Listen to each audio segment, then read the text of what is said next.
What really happened with your host, Mike Rivero. The history the government hopes you never learn. Here is your host, Michael Rivero. And aloha, America. Welcome to our show today. It is Monday, June 3rd, 2019, start of a brand new week here, start of a brand new month. And we have got lots to talk about today. The phone lines are open, 800-313-9443. That's 800-313-9443. Sam is in our control room, ready to answer the phone, put you on the air with the comments and questions. So, getting right to it, Trump is back in Great Britain, in London, for his second state visit. They're just now sitting down to the banquet. Bush finished giving his little speech, and there was a great deal of concern that he might talk about Brexit because the royals like to keep themselves above that, but I was unable to see whether he mentioned that or not. So Trump is there. He's in Buckingham Palace, invited in by Queen Elizabeth. He's not staying there. He's staying at the U.S. ambassador's residence. But they rolled out the red carpet for him. And there was all this pomp and pageantry and now the banquet. And Trump and his wife Melania were greeted by the 93-year-old monarch at Buckingham Palace at the start of a 3-day state visit, which will see Trump feted with the full force of royal ceremony, the formal dinner with the Queen, which is happening right now, tea with heir Prince Charles, and a tour of Westminster Abbey, coronation church of English monarchs for 1,000 years. And it is an impressive place. Okay, so we already talked about the possibility. They're concerned he's going to bring up Brexit.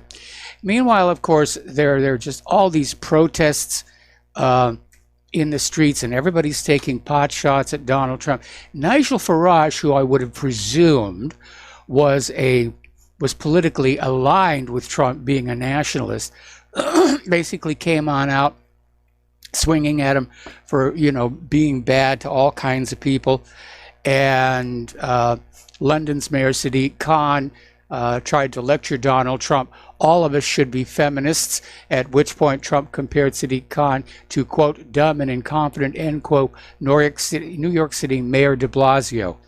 So the childishness continues to escalate here. Now, a lot of people are wondering, where is the big Trump baby blimp?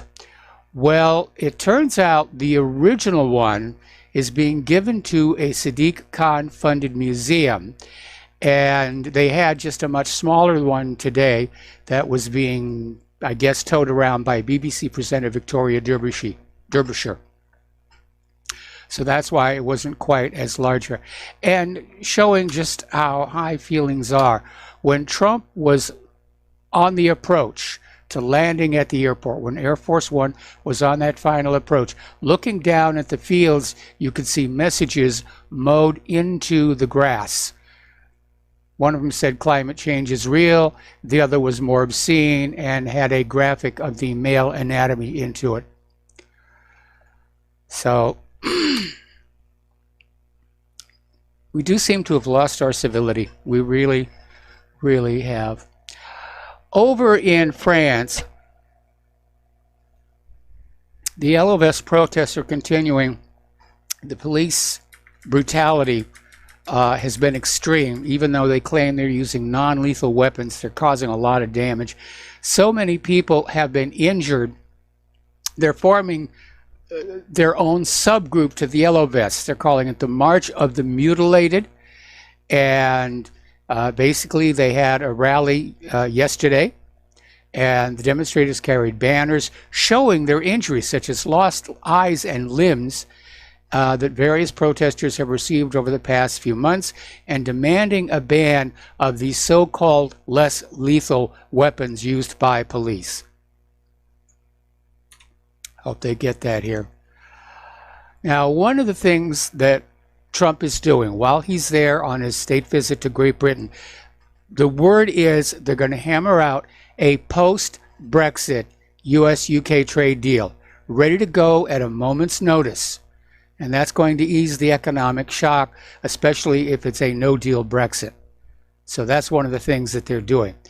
And the other thing that Trump is doing is he's once again approaching the members of NATO and saying, you guys have to spend more on our mutual defense costs because it can't just be the United States. So he's out there pressing European members to commit more to defense spending and at the same time saying, please buy your weapons from American companies. Now, he's even gone so far as threatening to pull the United States out of the NATO bloc if they don't start ponying up the cash for American-made weapons.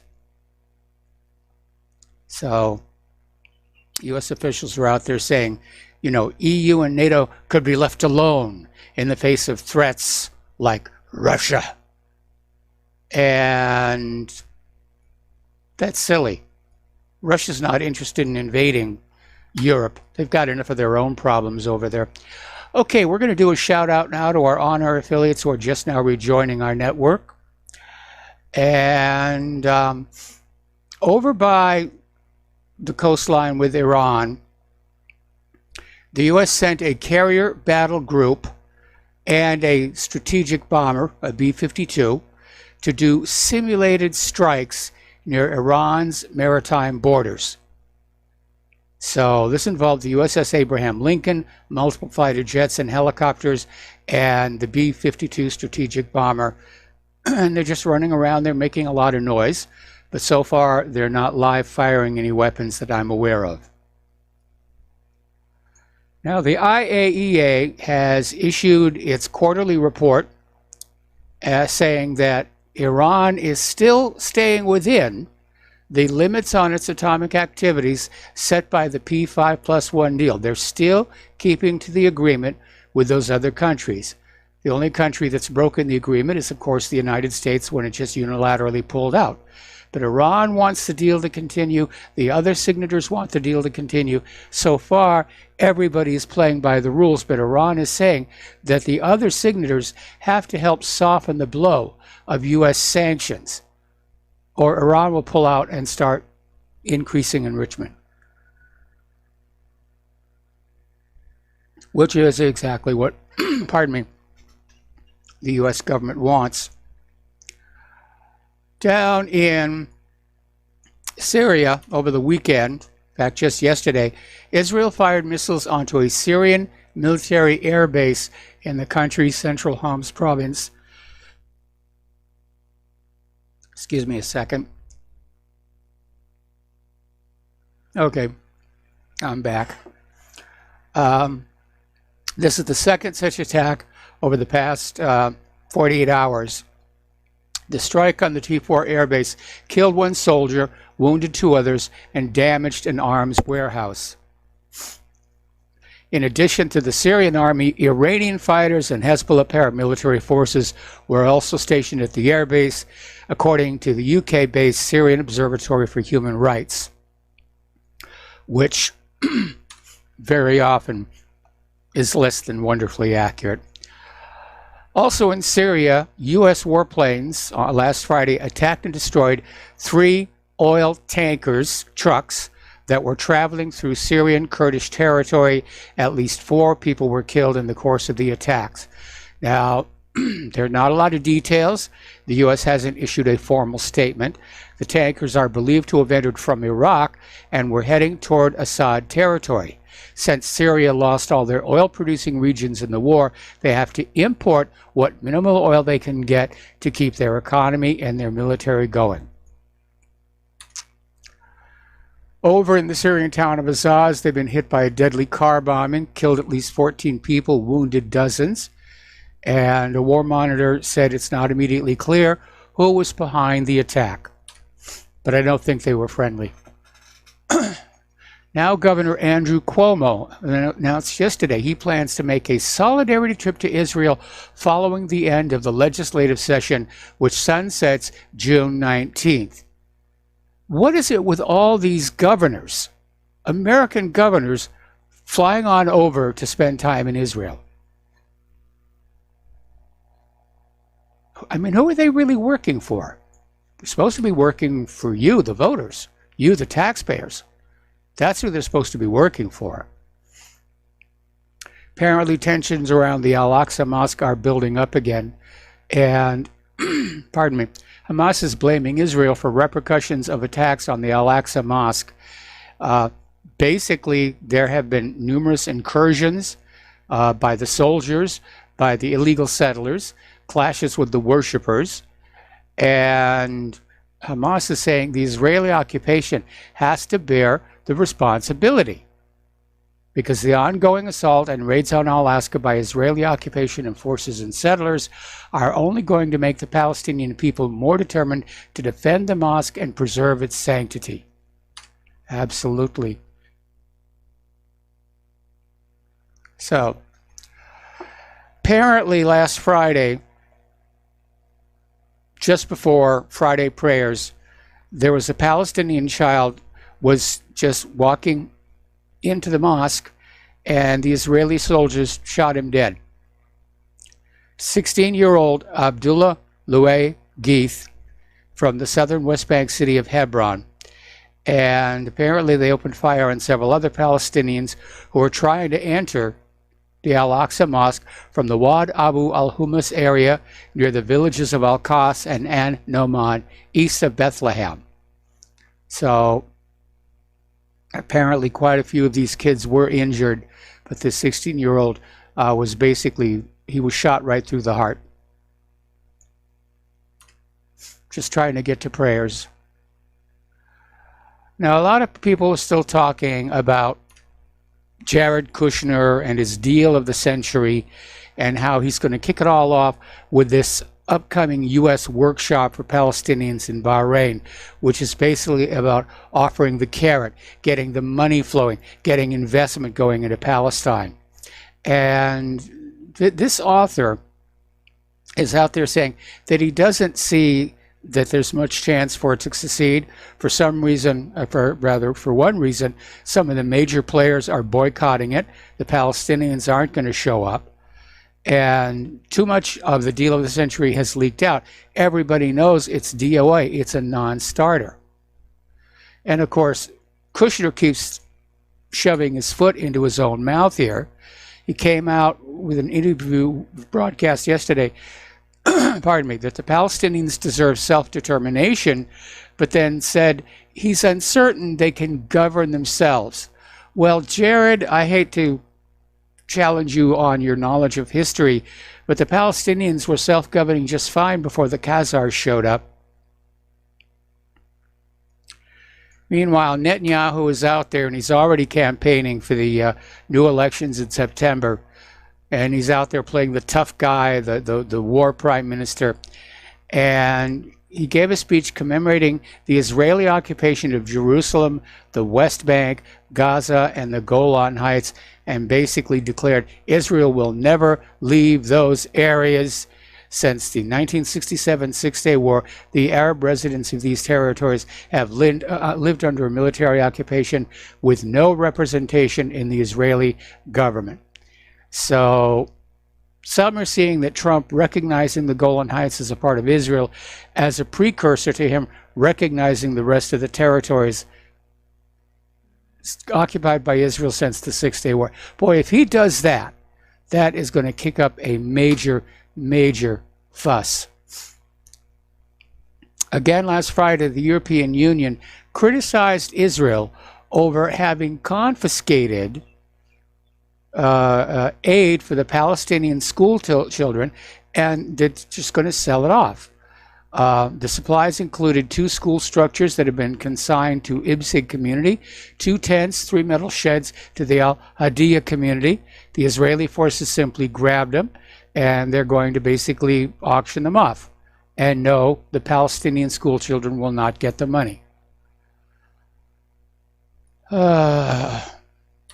Well, you can tell it's the start of a brand new week here. Over in our Congress, there is a bill working its way through the House Foreign Affairs Committee, and if it becomes a law, it would authorize the United States to give Ukraine anti-ship and anti-aircraft weapons to defend against Russia. And this was put together by Chairman Eliot Engel, Democrat of New York, joined by Michael McCaul, Republican of Texas, and they proposed the bill last Thursday. It would also ask the president to determine whether Ukraine should be a major non-NATO ally, condemn Russia's detention of 24 Ukrainian sailors, and urge Russia to implement the Minsk II peace agreement. Boy, that's rich. The U.S. government urging another country to stick to an agreement here. Frankly, I think if Putin wants to tone things down, returning those 3 ships and those 24 Ukrainian sailors would be a good way to do it. All right. Excuse me just a second. I don't know what I'm having in my throat today, but my voice is not good.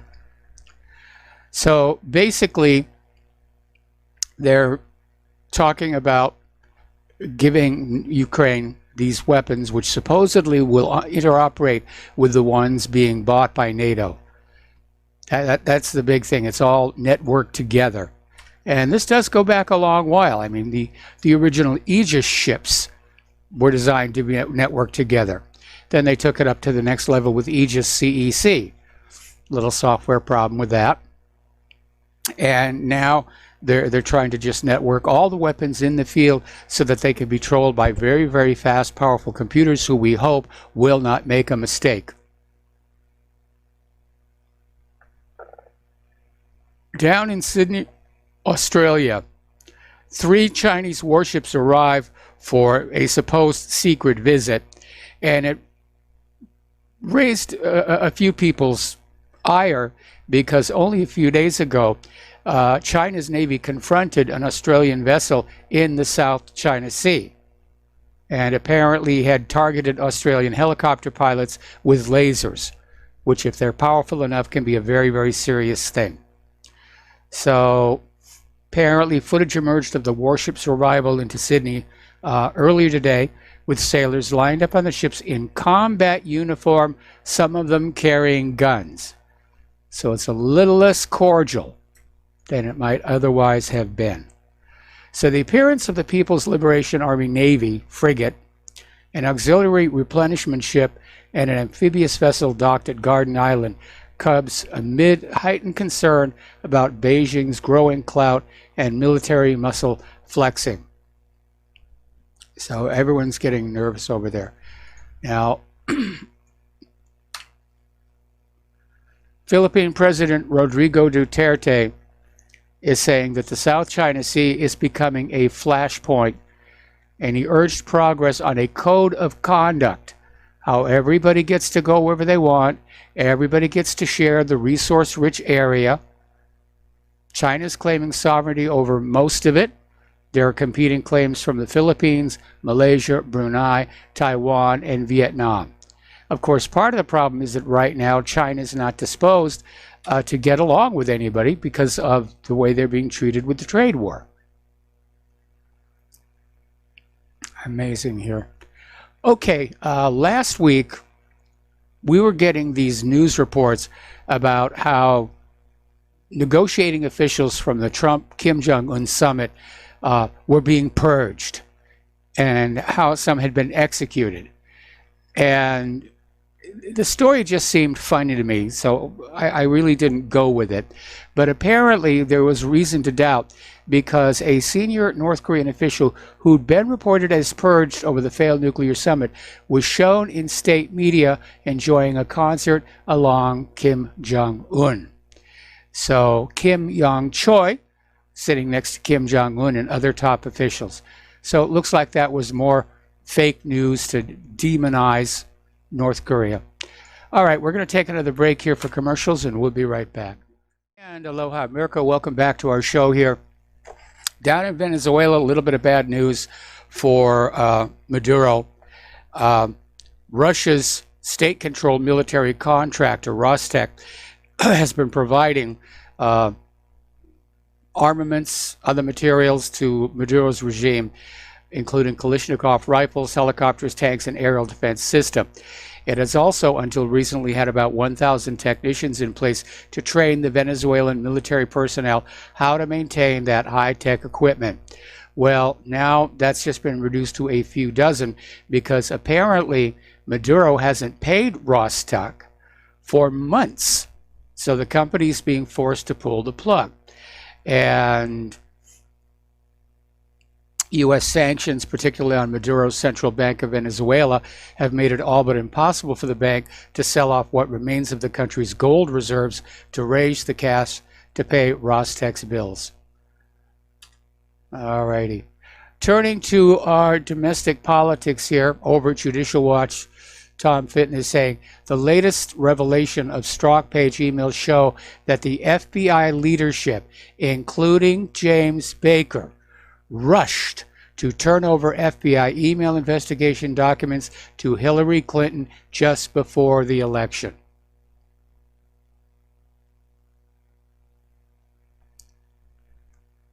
I mean, there's collusion, there's corruption.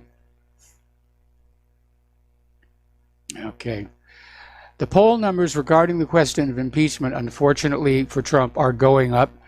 April's poll found that 69% of Democrats favored impeachment, and a month later, May, 76% of Democrats support the measure. It showed that 75% of Democratic respondents believe the investigations into Trump are justified, while 74% of Republicans believe they are not. The poll showed 41% of all Americans are in favor of Trump's impeachment. That's up 4% from the poll CNN released in April. There are still 54% of Americans who don't think Trump should be impeached, with 5% having no opinion on the issue. Amazing. Now, evangelist Franklin Graham is warning that if Trump is impeached and brought down for whatever reason, it could lead to a civil war. And yes, I think it could. Rolling Thunder is an advocacy group that seeks to bring full accountability for prisoners of war and missing in action service members of all U.S. wars. The group's first demonstration was in 1988. It was incorporated in 1995. It has more than 90 chapters throughout the United States as well as overseas. Every year on the Sunday before Memorial Day, hundreds of thousands of Rolling Thunder motorcycles travel to Washington, D.C. to call for full accountability for POWs and MIAs. Just last week, more than 1 million Rolling Thunder bikers converged in Washington, D.C. That's a lot of bikes. That is a lot of bikes. Okay, let's look at the economic news here a little bit. Global recession fears mount as manufacturing PMIs around the world confirm contraction. It's a fancy way of saying manufacturing is slowing down because nobody is ordering products right now. Experts are saying there is a high chance of a recession by next year. So make the appropriate preparations to deal with that. Article coming out of Investment Watch blog, for U.S. and China, it's not just a trade war anymore. It's turning into something worse. Beijing is now targeting FedEx. And the defense minister warns this is a fight to the end. Their defense minister. Pardon me. British Steel is in serious trouble between the high cost of electricity, because they're using electric kilns, and the carbon taxes they have to pay. According to this headline, they've gone bust here. Lynette Zhang is out there saying that gold is certainly in an uncertain world, is a certainty in an uncertain world, and she's absolutely right. In fact, right now, gold is spiking against the yuan, and did a very sudden up jump. Okay. We've been talking about just how serious the student loan problem is, and it was a scam. Costs of college went up way beyond that of inflation. Financial aid all but disappeared for the middle and lower classes. So these kids wanted to go to college. The recruiters would say, look, you can come on in here, get a student loan. When you get out of college, you're going to get a high-paying job, and you'll just pay that loan off in no time at all. And, of course, it didn't work out that way. Those high-paying jobs aren't out there. In fact, most of those high-paying jobs are in other countries. And that is where the American college graduates are now moving to escape the student debt. They're leaving the United States. They're going to countries where they feel the bill collectors can't catch up with them. That tells you how bad the situation is. All right, we're going to take a break for commercials. We'll be right back. And aloha, America. Welcome back to our show here. And we're going to go to the phones to Tony in Puerto Rico. Aloha, Tony. Welcome to the show. What's on your mind? Yeah, hello, Mike. I saw that documentary that a young lady spoke about, Europa, the last battle. Yes. And I didn't know that Adolf Hitler said, the hell with the central bank.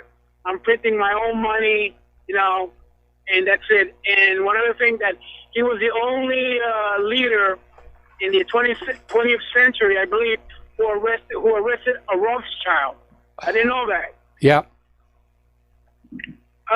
Okay, and another thing, if a country decides to print its own money and say also the hell with the central bank, and if that country is left alone, would it prosper, Mike?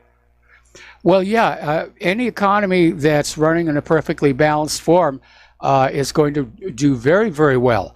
That's what happened in Germany when they got rid of their private central bank and they started a state bank and a value-based currency. It was denominated in unit of labor, and the German economy lit up like a Christmas tree. They called it the German miracle. Time magazine put Hitler on their man of the year. And of course, this terrified the other bankers because countries that are enslaved by private central banks simply cannot compete. So they had to figure out a way to get rid of it, just like they had to get rid of the early colonial currency, which wasn't being borrowed from them by interest.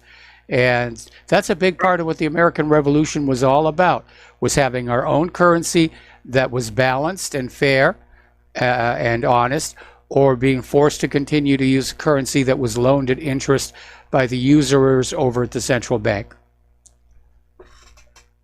Yeah, and my other question is, why did Winston Churchill hate Germany so much? Was it personal or was it political? It was more political than anything else. He didn't really hate them. He just recognized that they were a major economic threat to Great Britain.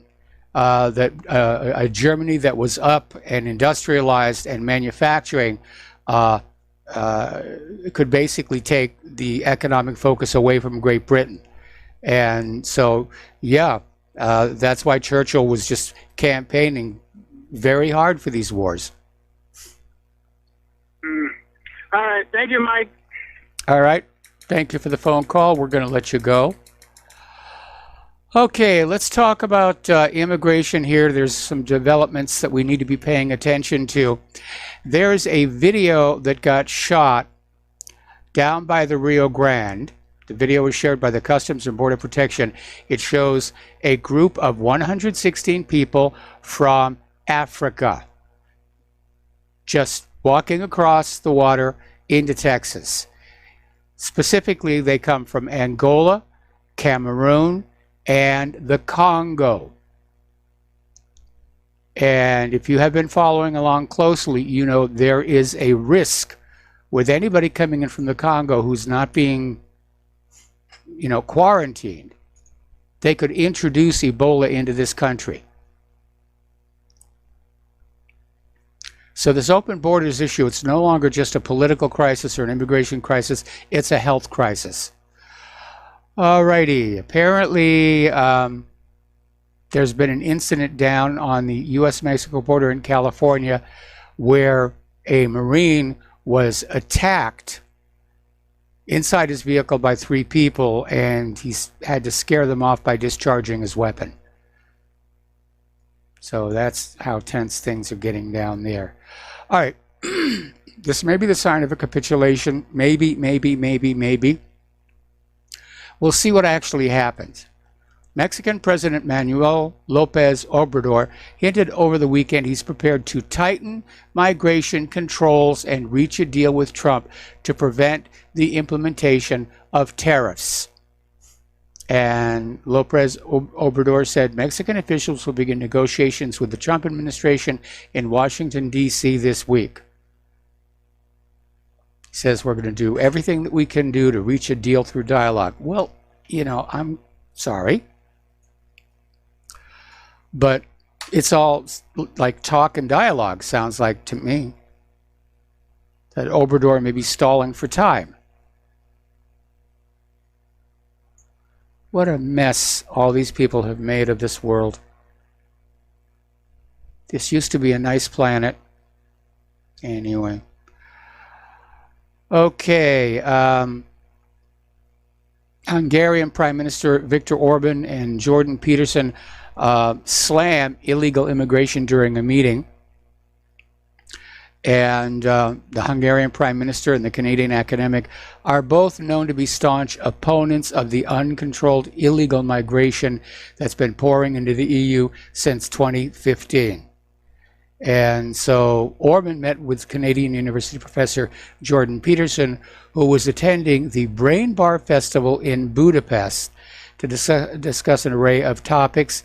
Namely, the two discussed the acute issue of illegal immigration, agreeing it's both necessary and dangerous.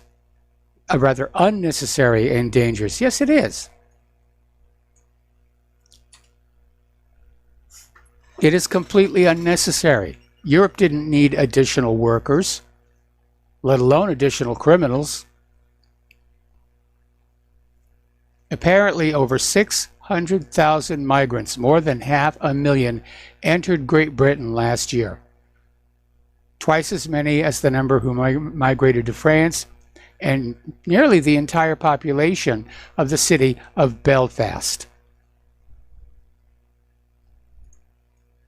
So that kind of stuff can change the demographics. It can change the voting. Up in Sweden, there's been a bit of a tiff. They have had a holiday called National Day, the National Day Feast, and following demands from locals, it has now been changed to Eid al-Fitr, and that in turn has triggered a lot of outrage.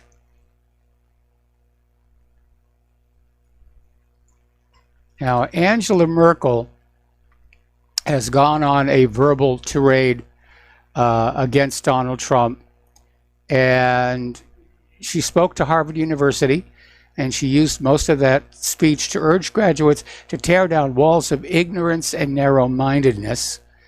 Now, she didn't mention Trump by name, but she attacked several cornerstones of the Trump presidency, including protectionism, free trade, and climate change. Those first two sound self-contradictory. In a further jibe, the 64-year-old chancellor called on the students to tear down walls, the opposite of Mr. Trump's 2016 battle cry when he promised to build the wall to stop immigrants crossing the border with Mexico. Pardon me. While drawing on her own experiences of life in former East Germany before the fall of the Berlin Wall, Ms. Merkel said, "Tear down walls of ignorance and narrow-mindedness, for nothing has to stay as it is." Now, she's a hardcore globalist. We know that. Don't know how much longer she's going to be in power, but she's going to go out just pushing open borders here. Alrighty, an ally of Jeremy Corbyn was suspended today after being recorded complaining the Israeli embassy and 68 rabbis in London are behind a conspiracy to engulf Labour and its leader with anti-Semitism claims. And Peter Wilsman, a member of Labour's ruling NEC Executive Committee, claimed that Israel has planted agents in the party specifically to damage its reputation. And it wouldn't be the first time that's happened. If you think about it, Israel needs anti-Semitism. If there's lots of anti-Semitism, they get lots of money. If there's lots of anti-Semitism, get lots of special privileges in the law.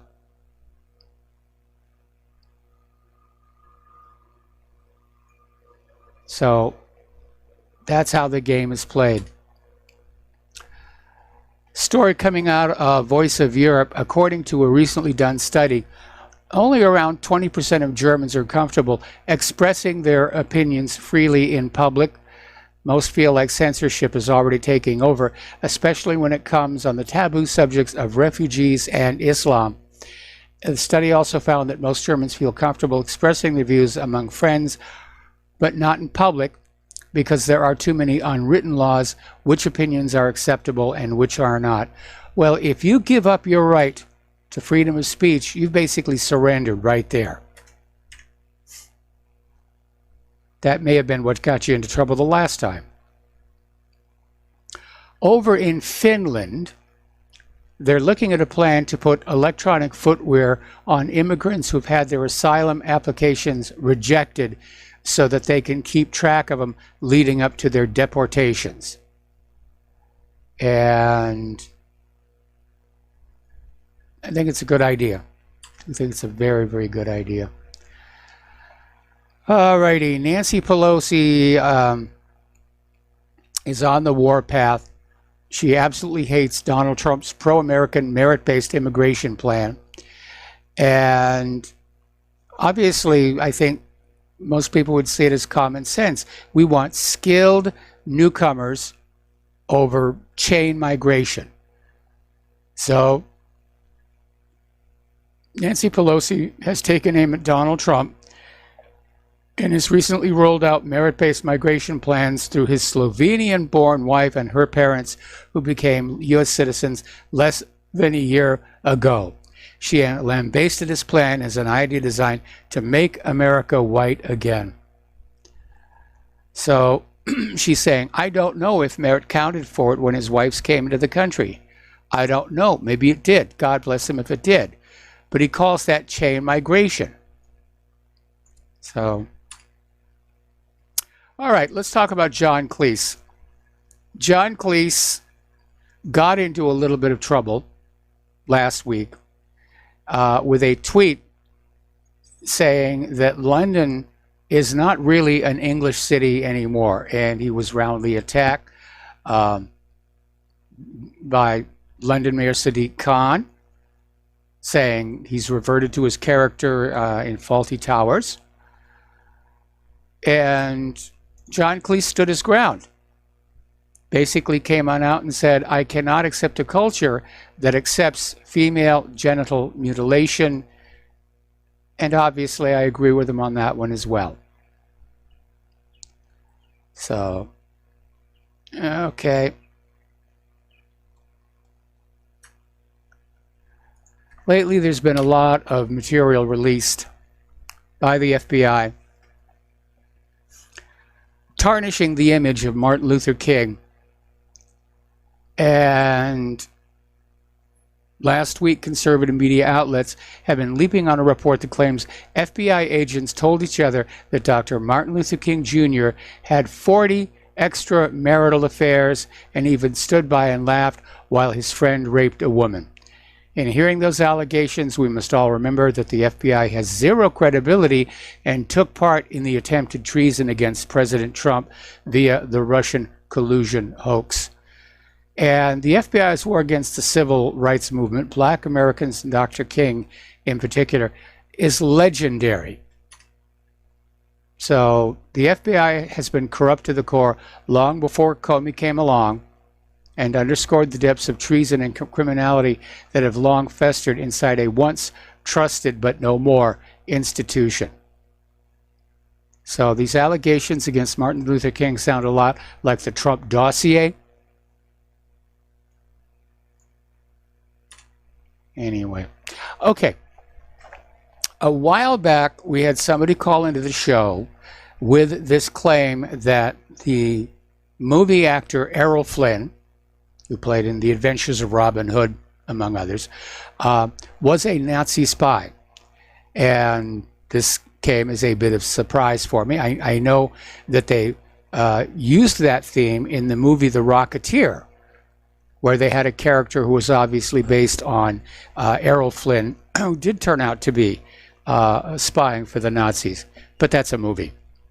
So apparently there was this gentleman named Aiea, and he wrote this one book in 1980, Errol Flynn, The Untold Story.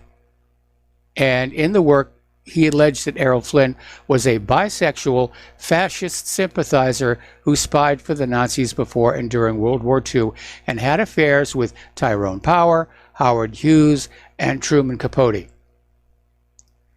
Now, two other authors, Tony Thomas in Errol Flynn, The Spy Who Never Was, and Buster Wiles in My Day with Errol Flynn, The Autobiography of a Stuntman, basically attacked Aiem's claims as fabrication, a claim substantiated by viewing the FBI documents which had been altered rather than quoted verbatim. So, yeah, it looks like Aiea just wanted to have a sensational book to make some money with. That's the reason for a lot of literary hoaxes. Just get some money. Have a sensational book and you're off and running. Okay, poor Boeing. They are in trouble once again. And this affects the 737 MAX model alongside the NG. And it turns out that up to 148 leading edge slat tracks inside the wings have defects.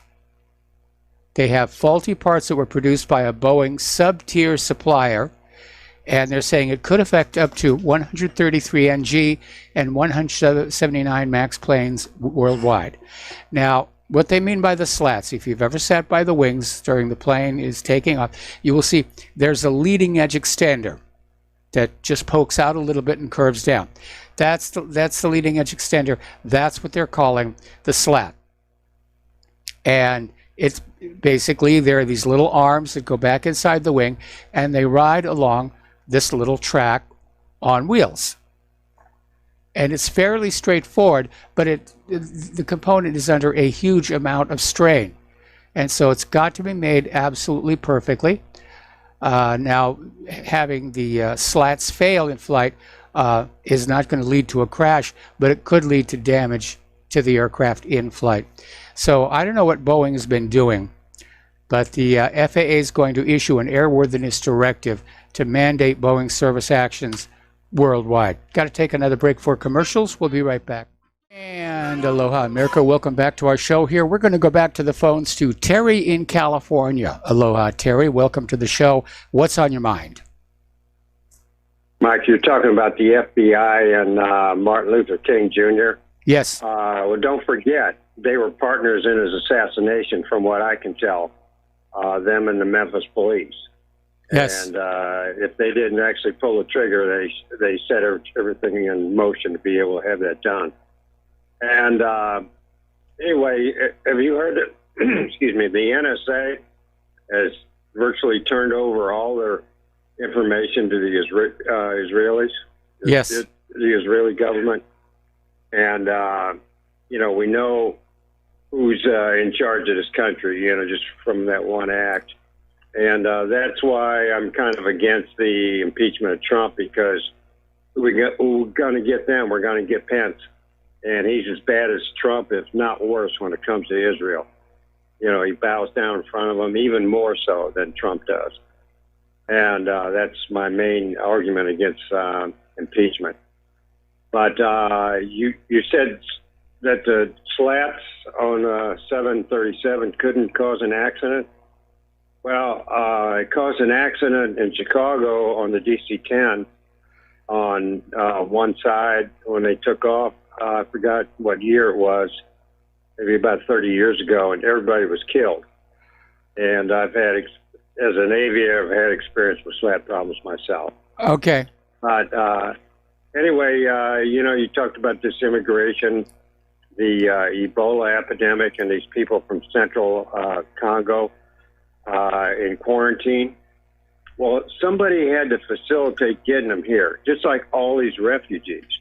I mean, somebody just doesn't wake up in the Congo and say, "Oh, I got Ebola. I think I'll go to the United States." Somebody's got to. Yeah, they didn't swim across that Atlantic. Yeah, right. Yeah, exactly. And the last thing I wanted to ask was, I don't know who that is, but I think, to get the bottom of all of this stuff, we need to get better intelligence at the top level. And I can't believe it's just the Democrats wanting people to come in just for their voting. I think it's much more deep than that, and we don't know about that. There's some way we could just penetrate the top levels, but I don't know how to do it. Well, I'm kind of look at Robert Heinlein's view of the world that accident and stupidity are the governing forces of everything that happens to us. And I know a lot of people would feel reassured if they were aware of some governing body that appeared to have their act together, appeared to be intelligent, well-educated, and thinking things through. But I don't think it's out there. And I think that's going to be very scary for a lot of people. That what we have here are a bunch of little tiny factions, each out for its own personal agenda and really not caring what happens to the rest of the planet. Anyway, listen, Terry, got to let you go. We got to take a break for station identification. Back with another phone call after these few words. And aloha, America. Welcome back to our show, hour number 2. The phone lines are open, 800-313-9443. And we're going to go back to the phones to Tom in Florida. Aloha, Tom. Welcome to the show. What's on your mind? Yeah, good day, Michael. Yeah, Michael, I just want to talk about what happened going on in Chicago. They had, over the weekend, they had 52 shootings, 10 dead. You didn't hear about this for almost 8 to 10 weeks because of Jesse Smollett, and they kept it quiet. And all of a sudden, that's dying down a little bit with the Smollett, which I still want to know what's going on with the mail and the letter to himself. There's been 52 shootings over the last week, and my nephew told me. 10 murdered, and that's just part of the equation of Chicago. I mean, a really well, thank goodness they have strict gun control there. Yeah, and they got a new mayor. She wants to fire Eddie Johnson, the police chief. The mayor wants to get rid of him. Another thing, Michael, I saw in One American News today. I don't know if you are familiar with that network. Yes. Is Latin America since 2001, 9/11, since that time till now, there's been 2.5 million murders in all the way from South America all the way to Central America to Mexico. $2.5 million. I don't know if I saw that right, but I believe that's the number I saw. It was 2.5 million. That's what they look like. If I was 2.5 million. Yeah. There were every hour on the hour they showed the numbers of illegals, how much it cost. And the one thing that's really perplexing to me, Michael, is what's going on with this immigration is Donald Trump is now telling Mexico about the 5% tariffs. Why isn't Donald Trump saying 25% all money that's readmitted to Latin America and Mexico is going to be taxed at 25%? Every dollar you send over, you're going to take a quarter out and keep it for the American public, because that money never does come back to the United States. That's what I think Donald Trump should be saying right now in the White House when he comes back from England with the merry old Queen and all those weirdos. I love what he said about the mayor of London. I thought that was pretty good. Yep. He's half the size of. I love what Trump said about that that con man. Yeah, Michael, Donald Trump needs to really go on into the White House, like they were saying today. He needs to go on there in the West Wing, get all the news cameras on him, go on 9 o'clock, 9 p.m., come on TV, and tell the American public what's really going on with immigration and what he's going to do to fix it. I mean, he's really got to say, we're going to try 25% on the money that readmitted back there, and we're going to give a 20% tariff if they don't stop this illegal invasion of our country. 5% is not going to do nothing. They're going to play like the Chinese are playing with Trump right now in a trade. So Trump really says, you know what? We're going to bring all the factories out of China and we'll bring them back to Central America or Haiti or somewhere. That's what you're going to get. So I believe that's what's going to happen. And by the way, Michael, I know a guy from Venezuela. You know what he told me? Everybody in Venezuela is trying to get out of there. Yeah. They can't get to Colombia. They're all trying to get to the United States, to Miami, South Florida, Broward, Dade. Unbelievable. They all want to become Uber drivers. Yeah. They'll drive Uber or whatever they can. They'll do whatever they can to get a job to get out of Caracas or wherever. That's how bad it is. Now, you did hear today, Michael, that the Russians are pulling out of Venezuela. I don't know what that means, but that's another joke. Well, basically, Maduro has not been able to make the payments for the weapons that Russia's been bringing in. So Russia's state-owned arms company, Rostec, is basically pulling the plug, saying, when you've got money to pay your bills, we'll be back. Correct. That is correct. And one more thing, Michael, that and the last caller you had, he's talking about Ebola and all that from Africa. Yeah. Well, let me tell you something. If you look at what's going on at the border, and my wife was telling me this, there's so many Cubans trying to get out of Cuba to go into Mexico, to coming up to get out of there, to come. There's literally thousands of Cubans at the border trying to sneak in the United States. Yes. So they don't have wet foot, dry foot no more. There's no more wet foot, dry foot, so they'll do anything to get over here. And they'll do the whole loop. They'll go through Mexico, Texas, and come straight back down to South Florida. It's like a revolving door with this nonsense, with this illegal immigration. Well, and let me tell you, Michael, they'll get better federal government. They'll get federal government jobs before an American will. Do you know that? Yep, probably. Probably. They will. And yeah, it's true. But anyway, and Mike, one more thing. Jesse Smollett, I don't know what's going to happen with that case, but if this guy gets off after he mailed the letter, and what's taking so long for the Postal Service to say that this guy mailed a letter? I don't understand what's taking so long on that. What does it take, 10 years for that to be exposed, or what? Well, it all depends on the kind of letter it is. If it's regular first class, they really have no way to archive and track that. If it was sent priority mail, there's going to be a tracking record. But, there's still a lot of people out there who want to get Jesse Smollett off of this situation. They want him to go free. Yes, absolutely. It's unbelievable.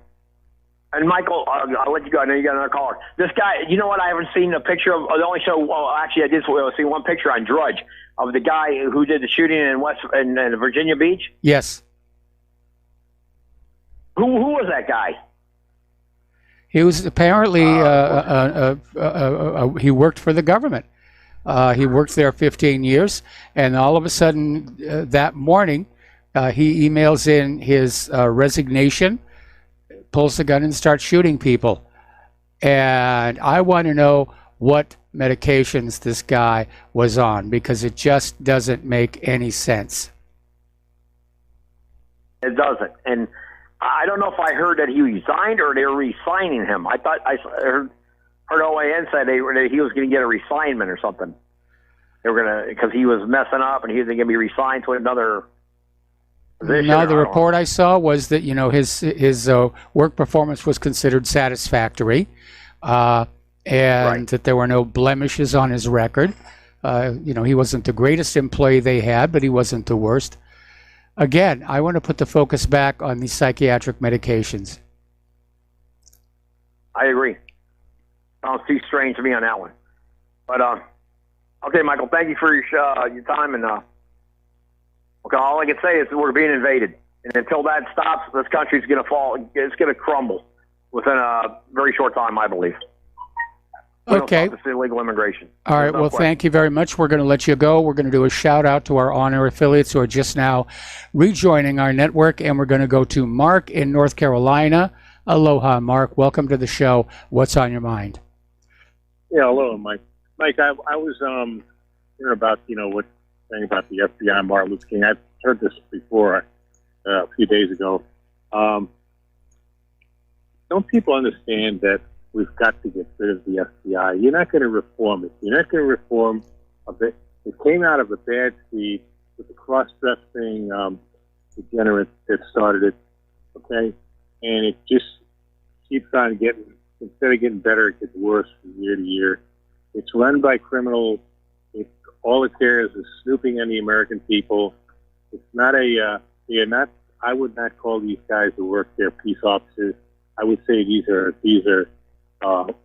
basically the same mentality of the Stasi, Gestapo, and other KGB and other totalitarian type of so-called police. They have to be disbanded. Here's Martin Luther King, to me, is one of the greatest men this country's ever produced. I mean, he's right up there. I'd say probably among the top 10. Okay, and they're going to do everything now they can to smear this man, smear his, his memories. And I don't care about race. Race means nothing. I consider this man a great American, period. Not a great black American, but a great American. American who basically helped, in a way, helped sew up the Constitution. Okay, and now they're going to do this to him. Nobody, who in their right mind is going to believe J. Edgar Hoover? He hated the man. He hated Martin Luther King. Yes. On top of that, I believe also that he was behind the murder of Martin Luther King. I believe Hoover was behind the murder of JFK, RFK. This man was evil, and I call it FBI, the Federal Bureau of Evil. Yes. Are not good. They need to be replaced. They need to be disbanded and replaced with something else. I don't think we need such a strong federal investigative agency anyway. Probably should be some kind of cross-state investigation. Probably shouldn't even be armed. I mean, I believe the Second Amendment. Originally, they weren't. I know they weren't until Hoover was the one who convinced that was the case. They are really, they need to be disbanded. They need to have something, an unarmed investigative agency that doesn't have any kind of real, police powers, certainly not federal police powers. And that's I mean, how are you going to keep something like this? The same thing with the CIA. That's another one that needs. These are bad agencies that never should have been created in the first place, and are doing nothing but hurting this country. They're not patriots. I would not work for the FBI today if I had to do it all over again. If I had a chance to, even if I had a chance to, it is not something. I don't even want to know anybody who works for the FBI. To be honest with you, I have no respect for these people. I think they're rotten to the core. I don't go along with the people. Well, the rank and file are really paid. No, they're not. I don't think so. Rank and file must know what's going on. They must have some inkling what that agency is doing, about their supervisors, about the who runs what they call the seventh floor, their headquarters and all that. These guys are just plain and no good. Trump should do something, but he won't, of course. He's basically he replaced one bad apple with another bad apple. Replaced Comey with this guy Ray. Neither are any good. He might have had some success with a guy like Sheriff David Clark, who I think is a real patriot. But I think even for a guy like Clark, it would have been very difficult to reform something that I think really needs to be disbanded. I don't know. What do you think, Mike? Do you agree? Well, I agree, but part of the problem is these bureaus we started out as very small, unarmed, and obviously subordinate to the executive branch. But then again, the ambitious people who are in charge of these bureaus, they grow their power. They get into little faction fights with the other intelligence agencies. We really don't need 17 intelligence agencies, but we're stuck with them right now, and they don't share information with each other.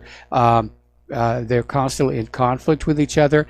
When the FBI first started out, it was just a cross-border investigative body. They did not carry guns. Hoover changed that. Same thing with the BATF. When they were first formed, they were all about the paperwork, making sure that the paperwork for the alcohol and the explosives and everything was in order. Now they've been given guns and police authority. And, of course, that's what led to Waco. Oh yeah, absolutely. It led to Waco. It's the thing is, the ATF was so incompetent, they got their butts kicked. On top of it, when they raided, and then they wanted people to feel sorry for them. On top of it, sheriff said that if Suresh wanted to, he could have wiped the entire force of ATF agents that raided the place, which is I think over 100 agents. He could have wiped them out. He could have killed every one of them because they were in complete retreat. They were actually. I seen the documentary on it too. Rules of engagement, and they were running. They threw down. A lot of them threw down their weapons, and they were actually crying. Yes, that's how bad it was. I mean, they're punks. They're bullies. They dress like they're soldiers. They dress up in military uniform. In reality, those are costumes. They're no good. They should be disbanded. The ATF too, along with the FBI. They don't have any business with firearms. Firearms is a Second Amendment right. It's not a privilege, and you don't need these clowns supervising that either. They need to get rid of them all, Mike. They got to get rid of these especially these federal law enforcement agencies. They're not any good. They don't care about people's rights. They you saw the attitude of Peter Strzok or Strove, whatever it Yep. is.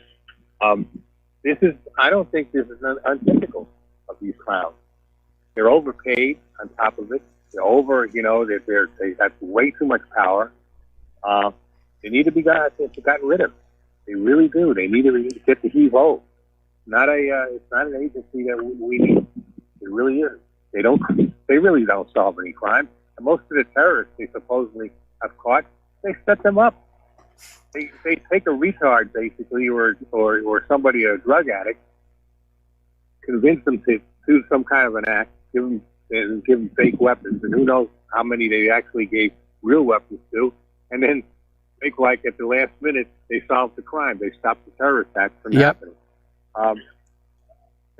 Even, by the way, I don't know, the first World Trade Center, what happened there. They got used an Egyptian, he used to be a colonel in the Egyptian army. Yes. But this country, he came to this country and he wanted to really do it. And they tried to set this guy up by giving him he was supposed to have, explosives that were not, that were dud. Instead, they gave him live explosives.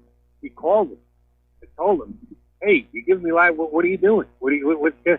So they said, "Well, go ahead and do it anyway." Now, fortunately, this guy was smart enough, being that he was a clone. He wasn't some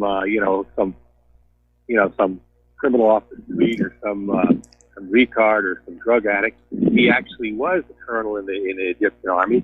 He was smart enough to record the conversation. Yes. With the FBI, and that saved him. Otherwise, he'd have probably either been dead or they would have buried him in some high security prison, some supermax prison somewhere, like maybe in Florence, Colorado. But he was smart enough at least to have, taped them. And Salim, I think that was his last name, Salim. There's a book about him too, and he had actually been when InfoWars was really InfoWars. He was on that show a couple of times. The guy was a real patriot. He loved this country. He loved coming to this country. He loved everything America stood for. And he wanted to help. He didn't want to commit a terrorist act. He wanted to catch real terrorists, and he knew from his own country that had come to this country. And instead, the FBI wanted explosives to go off. They wanted a false flag. Now, again, nothing was ever made of this. Everything's, buried under, thrown under the rug. And people are so ignorant in this country. It's amazing. They don't know these things. Even when they find out, they still ignore it. I don't know what else to tell you, Mike. You know what I mean? I'm very fed up. I really am. I'm trying to do other things, but get involved, be involved in politics. I mean, I got a lot of other hobbies and things I like to do. I love to work out, gym. I love to hike. I like nature and all that. I love playing with my dogs, and I love to visit my kids and my grandkids. Okay? So I'm trying to do that as much as I can. But it's hard because, you do know about these things and, and it's frustrating not to know. And talk to most people, they're clueless. They have no clue that these things are going on, Okay. I finally tracked down the article. The informant was named Ahmad Salem. And apparently Salem was in the habit of taping instructions from his handlers. And, the New York Times actually reported on this, that the FBI had an opportunity to stop that bomb from going off and didn't do it. Of course, it never went anywhere from there. There's no book. I forgot who wrote the book, but he also was on a number of shows. I think John B. Wells had him on. Alex Jones, again, with InfoWars had him on. And he was on a bunch of other shows. This is proof positive what the FBI is about.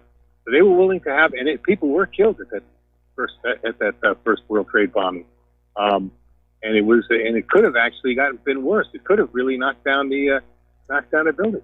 If they had parked that van right next to a load-bearing member of the Corps, yes, they would have brought that building down. Yeah, the FBI is evil. That's all I can say. It is not anything people don't want to believe in false flags and stuff. I believe just about everything is a false flag. Go back and reread the history of COINTELPRO in the 1960s, where the FBI was sabotaging the anti-war movement. They were sabotaging the civil rights movement. They were sabotaging the early feminists. They staged that day the hippies took over Disneyland to generate bad public relations for the anti-war movement. That's what they do. Anyway, listen, Mark, thanks an awful lot for the call. We got to let you go for a commercial break. We got another caller waiting on the line. And we'll be right back to our show here.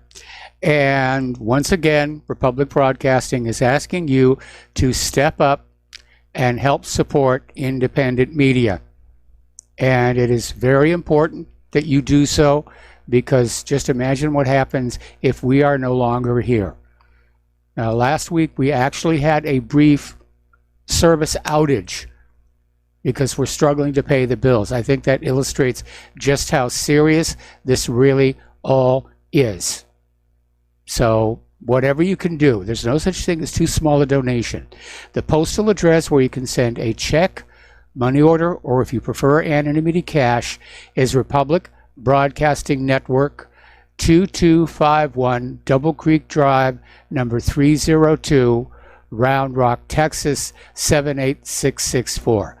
The phone number where you can make a credit or debit card donation or pledge to be a recurring subscriber is 800-724-2719, extension 1 during business hours, extension 3 at all other times. The network thanks you. Okay, we're going to get on back to the phones here to Dustin in New Jersey. Aloha, Dustin. Welcome to the show. What's on your mind? Well, Mike, I'm going to respond to that Washington Post article about Rostec not being paid. I take it, maybe they weren't, maybe they were, but it's from the Washington Post. I take it with, I don't know. You know what I mean? Venezuela's got gold. They could have just gave them some gold. So I don't know. I mean, I know they fulfilled the contract to train Venezuelan troops. Oh, okay. So maybe that would have been the thing to do, is just give Russia the actual gold, because right now, because of U.S. sanctions, Venezuela is finding it very difficult to sell their gold reserves for cash.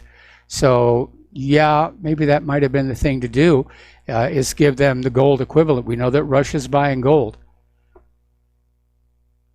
But you think this Washington Post article is partly true, but because we know the Washington Post is the Washington Compost, so you can't take any of these New York Times now. Washington Post, New York Times used to be something back in the day, right? This was a long time ago, but now they're just propaganda tools because, Jeff Bezos of Amazon owns Washington. There's all political interest involved in all these. All liberal. Newspaper.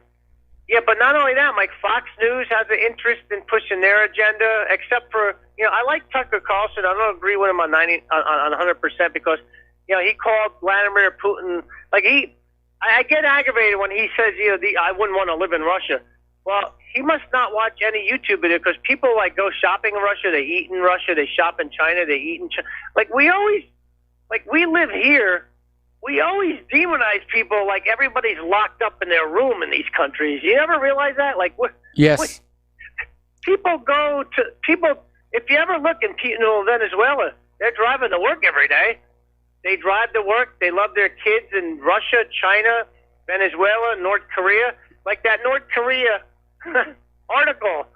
Oh, we've been hearing that thing. Remember Kim Jong-il?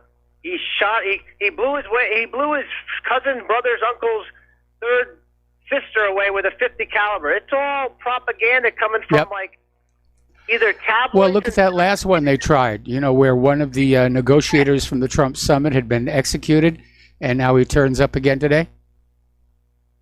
It's crap. I mean, you can't take anything you hear with unless you really know and you're there. because we're not. Okay, we're not. We live here, and we're indoctrinated to believe what we're told by the media and our government here. We're the most lied to people on the face of the earth. We're more lied to than the former citizens of the Soviet Union. Isn't it great to live in a democracy? I don't know. I haven't had a chance to live in one yet. And Mike, with Trump, what do you make? First of all, this whole Mexico thing is just like basically not to make money. It's like to do as we say or because the Mexican tariffs, they're not going into some fund that pays for the wall. It's going to Washington D.C. Yes. Isn't it going to the Federal Reserve? Like basically, like the money.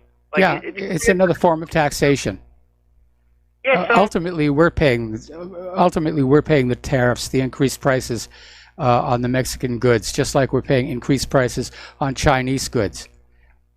And yeah, I mean, it's all BS, Mike. Like, I mean, I just don't know what to think anymore. Like all these tariffs, like Trump just put tariffs on India. Like why? Like you don't like Indian food now? You don't want to put Trump? I mean, why? Like we need to lift, Mike. Ever hear of the law of the hammer? Yeah, I heard the law of the hammer. Yeah, if you give a small child a hammer, everything they encounter needs pounding. Well, somebody gave Donald Trump the power of the tariff. But didn't somebody just leave Trump's cabinet today on economic advisor, I believe? One of the Wilbur Ross, was that Yeah. it? Somebody just left today because there's more. Can you hold me over? Yeah, I'm going to hold you over. Okay. We'll be right back after these few words. And aloha, America. Welcome back to our show here. We're finishing up here with Dustin in New Jersey. And Dustin, the gentleman who left the White House staff today is Kevin Hassett. And apparently he was a defender of Trump's tax cuts. He's leaving his role as chairman of the White House Council of Economic Advisors.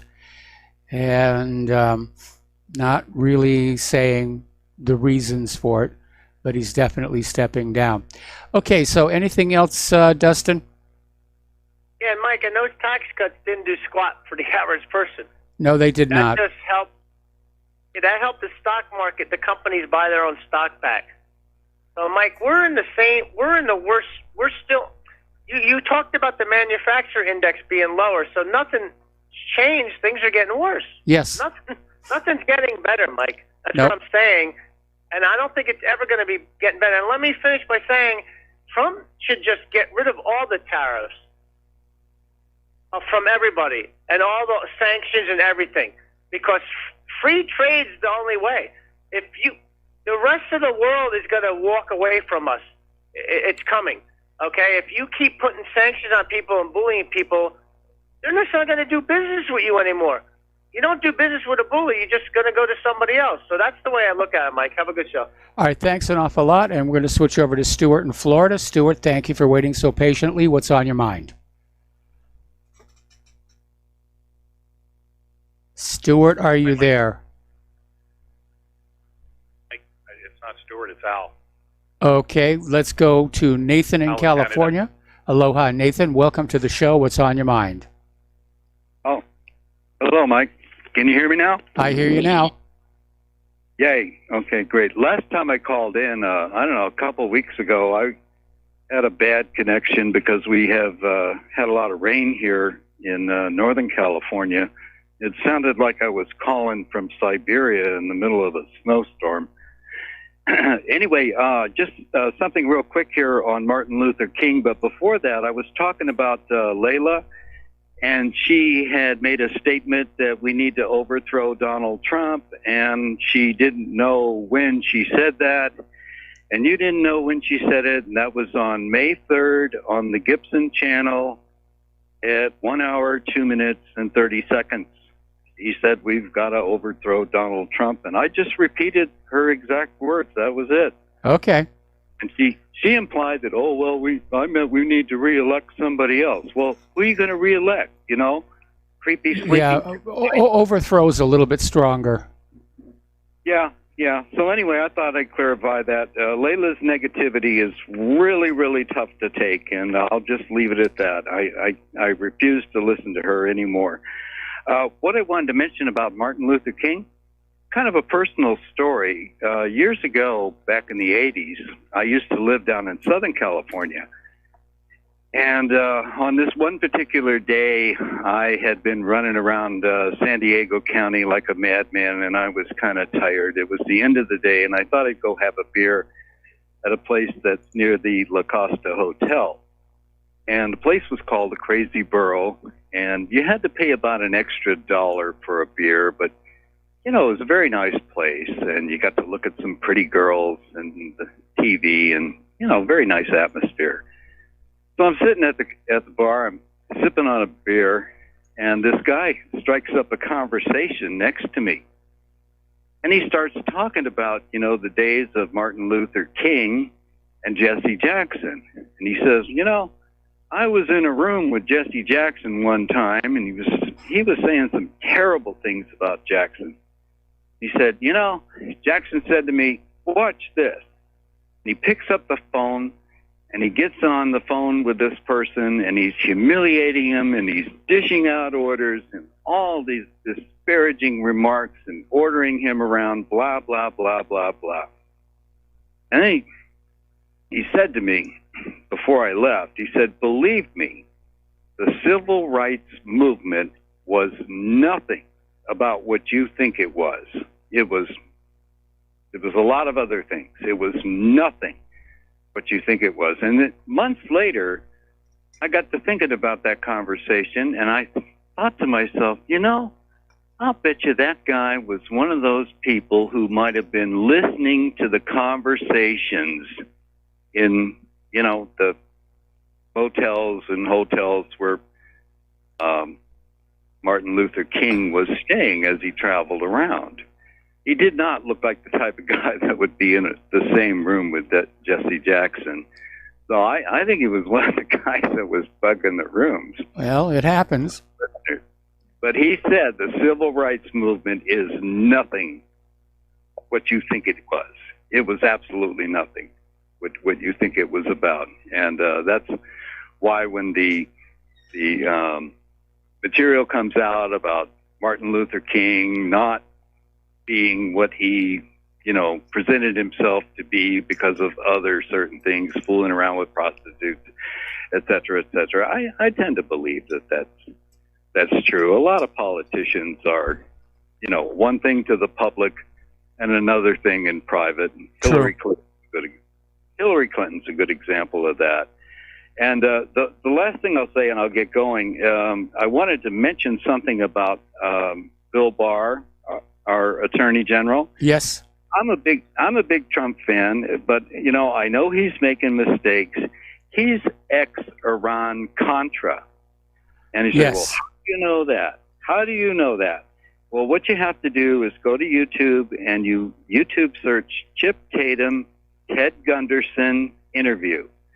And one of the first videos that comes up, go to 1 hour, 18 minutes, and 45 seconds, and watch this little bit of information that Chip Tatum talks about as far as Bill Barr is concerned. He was up to his eyeballs in accessory to murder, racketeering, drug smuggling. This guy should be serving life in prison, and here he is, our Attorney General. And everybody's saying, oh, he's a fine, outstanding, whatever. Give me a break. He's not going to do what we think he's going to do. And I think what we're about to possibly see, and it's just a guess, this is going to be one of the biggest hoodwinks of the American people since the founding of our country. They're going to maybe get a few little small fry, but they're not going to get the big people. No. It's pretty sad, but he is ex-Iran-Contra. He's a criminal and definitely should be serving life in prison. And here he is, our Attorney General. I mean, you can't make this stuff up. So anyway, that's all I have, Michael. All I can say, the last thing to say is the negativity from Layla and Dustin and Peter and a number of other people against Trump is really, really hard to take. And I would suggest that Donald Trump has accomplished more in 1 year of his life than they've accomplished in their entire lifetimes. This is an extraordinary person who's led an extraordinary life. And I really get a kick out of watching Donald Trump from a perspective of the Norman Vincent Peale thing. You know, he grew up under Norman Vincent Peale, the power of positive thinking. And I'm always looking at Trump from, how is he doing in that particular area? And I think he's doing just outstanding, you know, with all the negativity coming from all different sides. I think he's holding up very well. If I were in the White House undergoing the things that Trump has gone through, they would be bringing me out on a stretcher in about 6 months. I couldn't handle it. So he's done very well. And I heard his son Eric 2 years ago say he's as tough as nails on Fox, and he wasn't kidding. Donald Trump's pretty tough to be able to take all this negativity and survive with a reasonably good positive attitude. So I'm very proud of our president that he's been able to take all these hits and keep his sanity, because I know I can't. Well, obviously, we disagree a little bit on that subject, but I'm going to let you go here. The phone lines are loading up here, and we're going to go to Yada in California. Thank you for waiting patiently. What's on your mind? Hey, Mike, can you hear me? You sound a little bit muffled, but let's go. Say that my name is Aiea Ravan Mustafa. I'm a journalist. I'm a writer and investigative journalist.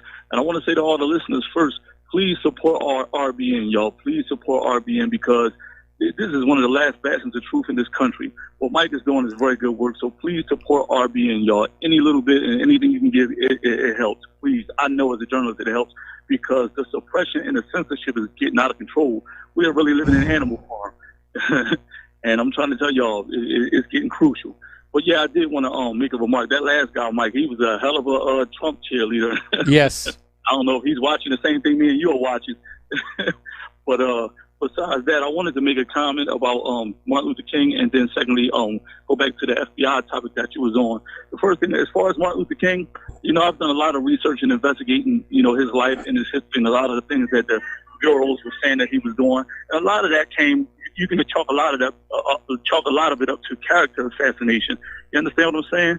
When you're trying to discredit a person who has the attention of millions of people, you know, that's a normal tactic. So I'm not saying he was perfect, but a lot of that was character assassination. And the other thing is, as far as his death, I don't know if you came across this information, Mike, but very recently I came across information that it appeared to be very credible, and it said that it alluded to the fact that Martin Luther King may have survived the gunshot and was actually killed by the doctor in the hospital. You know, reports are coming out now that one of the nurses or something saw, you know, the doctor put the pillow over his face, that he died from asphyxiation. He actually survived the gunshot. Now, I'm not finished researching that, but a lot of people who in my circle have been doing their own independent research and came across the same thing. So that's just something maybe you can look up and see where we can get to the bottom of that as well. But I call, you know, I listen every day, but I don't call every day because I try to let everybody else get a voice, because I try to do what I do in my platforms and such. But the irony. The reason I called today is because of the irony where he was talking about the whole FBI thing. Now, I can assure you that these federal agencies like the FBI and the ATF and everything that you were saying about them, Mike, is absolutely correct. These were not enforcement agencies in the beginning. You know, they were more administrative. But this has gotten way out of control in this country. This has gotten way out of control. And I think now it's time for these agencies and these departments and these federal institutions. It's basically Washington, D.C. needs to be declawed and defanged, because agreed. It's too much. You know, it's getting to be way too much. And if you remember, Mike, I called you back in April, you know, and when I told you about how I found my daughter had been missing. She had been kidnapped, and then I had went and found her homeless and pregnant and brought her home, and then the FBI come and raided my house and took my child and returned her. I don't know where she's at. I don't know if they returned her to the homelessness or to the people who kidnapped her or whatever, but here's the thing, right? Just like you said, this FBI is completely corrupt to the core. Now, I'll file all of the complaints with the Department of Justice. I've been trying to go to the special agents in charge of the Philadelphia branch, and the branches in my location and everything. These agents, despite me telling them what really is going on and showing them the proof, they've been refusing to put me in touch with their special agents in charge. The DOJ has been playing soccer with me. They've been passing the buck around and everything. Yeah. I just got a letter back from the DOJ today talking about the whole thing, and they basically referred me to the FBI to ask the FBI to investigate themselves, because I told them that the Philadelphia agent, whose name is Ben Paris, Ben as in Benjamin, last name is in Paris, like the city, that this guy sent a combat team to my house where they put machine guns in me and my other 2 teenage daughters' face and kidnapped my oldest child. And I told him, I said, I don't know what he was told, but I showed y'all everything. I have her birth certificate, social security card, ID, all her clothes, and everything is here. So I don't know what could possibly be in this man's mind, but ever since I've talked to this man, Agent Ben Paris, Mike, and I showed him all of that, he just became completely belligerent to me, basically telling me, screw you, what you going to do about it? And then telling me, if you go find her again and you bring her home again, we're going to arrest you. This is what they're telling me, Mike, in America. And Yeah. it really I think you've called in with this story before. Yeah, I'm not calling about the story. I talked to you back in April, but what I'm calling is because how y'all brought up the topic of the FBI, and it's just crazy because they pretty much telling me, screw you, what you going to do about it? And they're not giving me no legal basis or anything for what they did, and it's crazy. It just breaks my heart, Mike, because when that war kicked off in Iraq and in Afghanistan, I volunteered both times. You see what I'm saying? Yeah. I volunteered both times. And so, and then on top of that, I'm black. So when I know the history of the FBI and how they've been behaving, not just to black people, but to everybody. The FBI is completely corrupt from top to bottom. But the thing is, they have never relented on their counterintelligence program, and now it's just de facto instead of being official. They're de facto war against the black community. These people have really gone crazy. And now, so my question now, Mike, is, what do we do when we're living in George Orwell's Animal Farm like this? When we're living in 1984, where these people are behaving just like Gestapo? Because I'm all over Twitter. I'm all over the Twitterverse, and I'm showing these people the documentation. So I'm getting in touch with the federal prosecutors in the state of Pennsylvania and the city of Philadelphia, and I'm telling them, this agent just basically came and kidnapped my child. What are y'all going to do about it? Because if my daughter, when I find my child, she was homeless when I found her and pregnant. So I'll find my child, I'll bring her home, and these people come back to my house with M4s.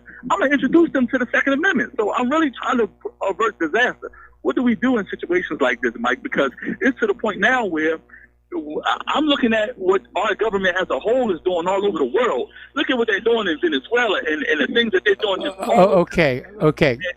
I have to step in here because we're almost out of time here. And first and foremost, going public and making a ruckus is a good way to start. The other thing we have to figure out is how and why you got on somebody's crosshairs. Because it seems to me like this is personal for somebody, that it's vindictive. Is one of these agents on this group, are they having a relationship with your former wife? No. Because it does seem like there's a lot more venom going on here than is normal, even for the FBI.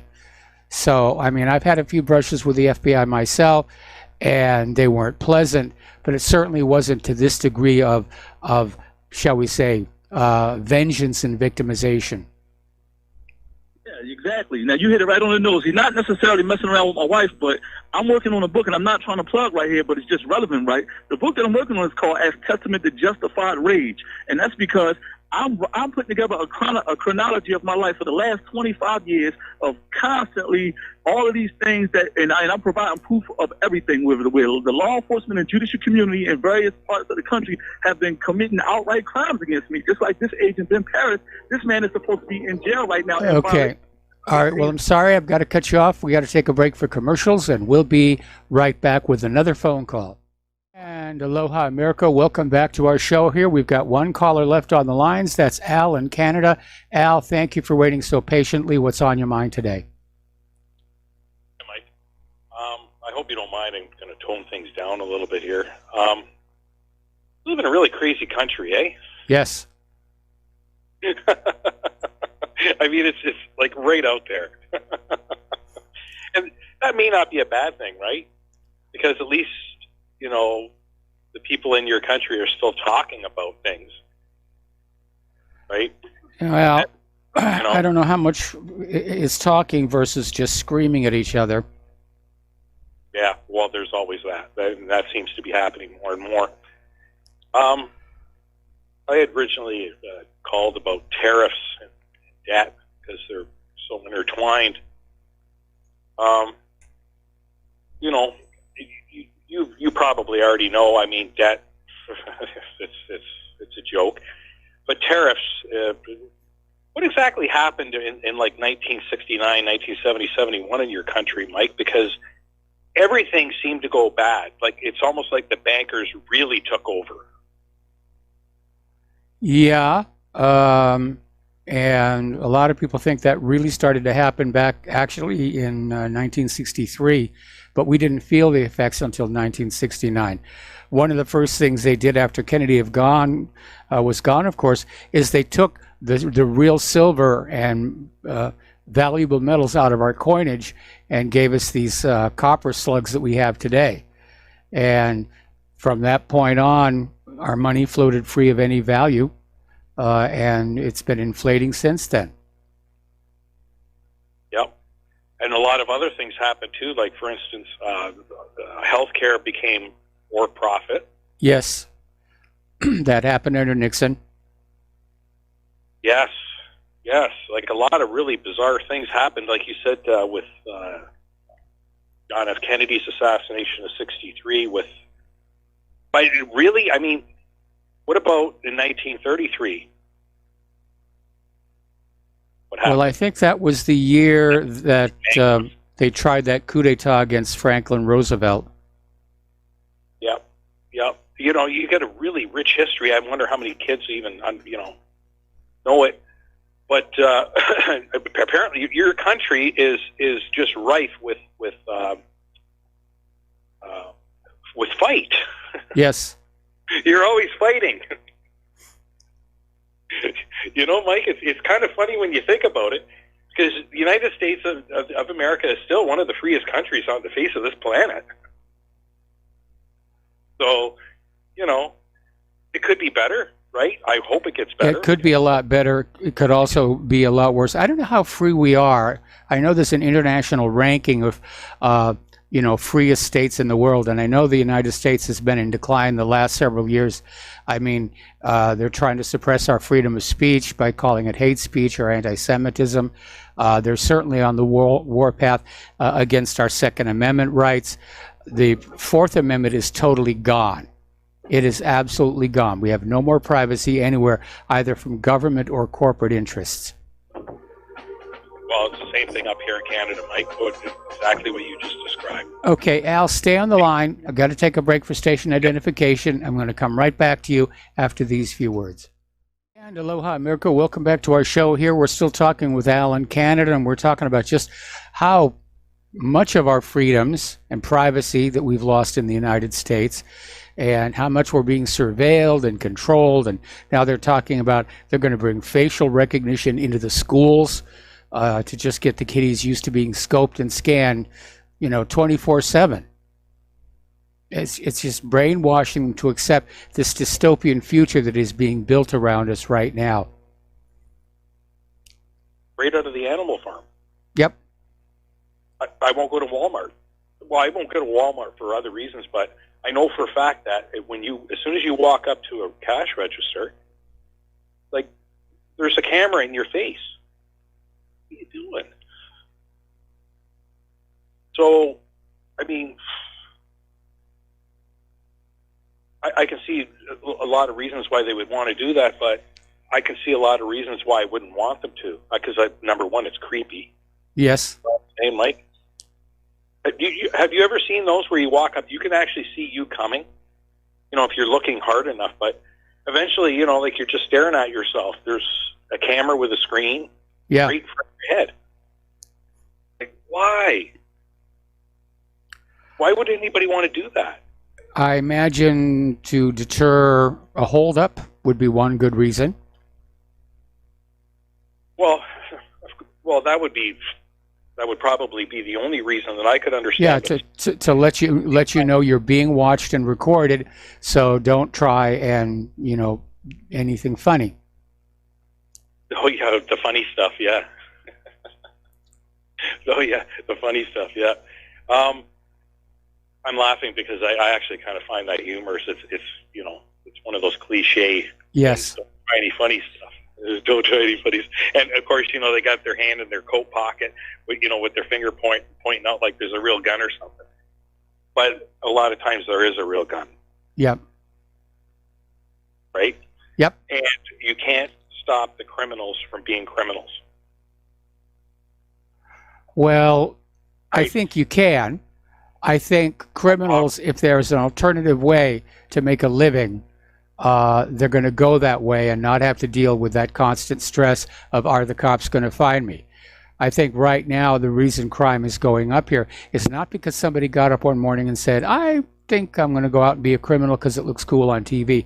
I think a lot of people are being forced into lives of crime because there just isn't any other way for them to earn a living. Well, there it is, Mike. No jobs. Yep. So how do you compete with a country whose basically their wages, let's just call it that. There's a lot of other things, but, is not even a quarter of what you make. And it has the same PP, same, what do they call that, price parity equivalency thing. Well, you also have to take into account what the actual cost of living is for these workers. They may be making a lot less in terms of numbers than their U.S. counterparts, but they may also be paying a lot less for things like rent and food and water. And that would sort of negate things, out. It basically puts it in a whole new context. Yeah, it does. And see, this is why having tariffs is a good thing, because unless it's a level playing field and everyone is using the same currency and exchange, and the laws are the same everywhere, labor laws and everything else, healthcare, all of that is a level playing field, then you cannot compete with some people. You just can't. It has nothing to do with intelligence or ingenuity or anything like that. It's just, you just can't, because these people, they're not, their standard of living is lower and their living conditions are worse. That sounds a little sweeping for me. Anyway, Al, thanks an awful lot for the phone call. We're going to let you go, and we're going to switch over to Kevin in Washington. Aloha, Kevin. Welcome to the show. What's on your mind? Hey, Mike. I called in. I wanted to talk to you about the Orville Dam, but if I can, I just wanted to make a quick comment on Trump. A couple of things on Trump. Trump should be given a statue and a medal for ending the Bush-Clinton dynasty in this country, if nothing else. Okay, I mean, at least he put a stop to that. The second thing is, people have to remember something about Trump. He started to make his real money back when we had the only unelected president of the United States and the unelected vice president of the United States, which was Gerald Ford yes. and Nelson Rockefeller. And when Rockefeller was able to be the president of the Senate, they pushed through a bill. New York City at the time had gone bankrupt, and they pushed through a bailout bill for New York City, which then allowed Trump to do eminent domain and take over a bunch of derelict places in New York. So that's where he got his money. And ironically, it was around the same time there that we bailed out Mexico, had gone bankrupt. The whole country had gone bankrupt, and we bailed that out. And that was under our country's only two non-elected president and non-elected vice president by the people in the general vote. But the reason I called in was the Orville Dam in Oregon is up to capacity. And actually, they were saying a good windstorm, I think it's at 901 feet of fill right now. Uh-huh. windstorm will actually put waves over the top of it. And the snowpack in some of the tributaries are as high as 140% of normal snowpack that has not melted off yet. And engineers have discovered several wormholes where they're seeing greening of grass on the slope, on the downstream facing slope. And there is a engineering, they call it like a reverse bell curve, where that's the largest, tallest earth-filled dam in the country. Yes. And that it's allowed to seep up to 30% from the base up, and it's just the hydrology of it going through.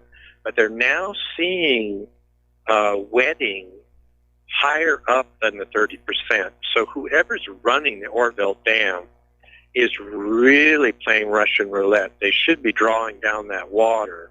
They're having problems with the gates are leaking. There's cracks in the foundations for the gates. That's why they're leaking. And that's where they're thinking some of the wormhole is happening. And it's almost as if they raised the water level to hide where, and I don't think they did this on purpose, but I mean, it's almost as if that's what's happened. They're hiding where you could see where there was, what do you call it, ground sloughing, or the collapse on the inside of the thing. And how long ago was it that they did this multi-billion-dollar repair on the dam? $3 billion, Mike, they threw at it. They threw everything in the kitchen sink. And, of course, I think Hewitt, a construction company, got to pop a couple of bottles of champagne on that. But, I mean, they threw everything in the kitchen sink at it. But at the same time, they just put an expensive Band-Aid over it. They never really addressed any of the problems to it. So I think that's going to be a sleeper issue this year later, that could rear its head. Well, I know that Hewitt used to have a good reputation, but it has suffered of late. It certainly suffered here in Hawaii with our light rail project, which is billions over budget, years behind schedule. Hewitt is fighting an audit tooth and nail. We understand that Hewitt was also behind the California high-speed rail system, which is turning into being an engineering and financial disaster. And if they botched up that Oroville Dam. Yeah. And that's what I'm saying. I mean, it's for them to have it up. I think it's worth your listeners to just give themselves a half an hour one of these nights this week and go online and just look at some of the different things that are happening on that Orville Dam. And I just really think it's a disaster waiting to happen. It's just that it's in really bad shape, and they're not talking about it. And it's going to be one of those things that we talk about government being corrupt, but sometimes government isn't corrupt; it's just inept. And, yes. Sometimes when you have somebody that gets a paycheck twice a month, no matter what they do, there's really no incentive there. There is no incentive. We've taken all the incentive out of the equation. But I really think that the people there need to be put on notice, both living below the dam to pay attention to what's going on, but also the people running that water district there should be put on notice that if they know, this is going to be that classic, what did you know and when did you know it type yes. thing. It's going to be bad, Mike. Yes, it is. It really is, and all we can do is keep an eye on it. And I know that I've gotten quite a few emails from people up there with photos showing small leakage, slow leakage. But again, we don't know how badly the fill of the dam was compromised when it originally, overflowed. Mike, that was built with junky fill to start out with. That was built with all the tailings of a couple of old gold mines and silver mines that was just a few miles away. And so it never was a premium product that was put into it. It was just a close available product. And even at the time, when they built it. I think it got built under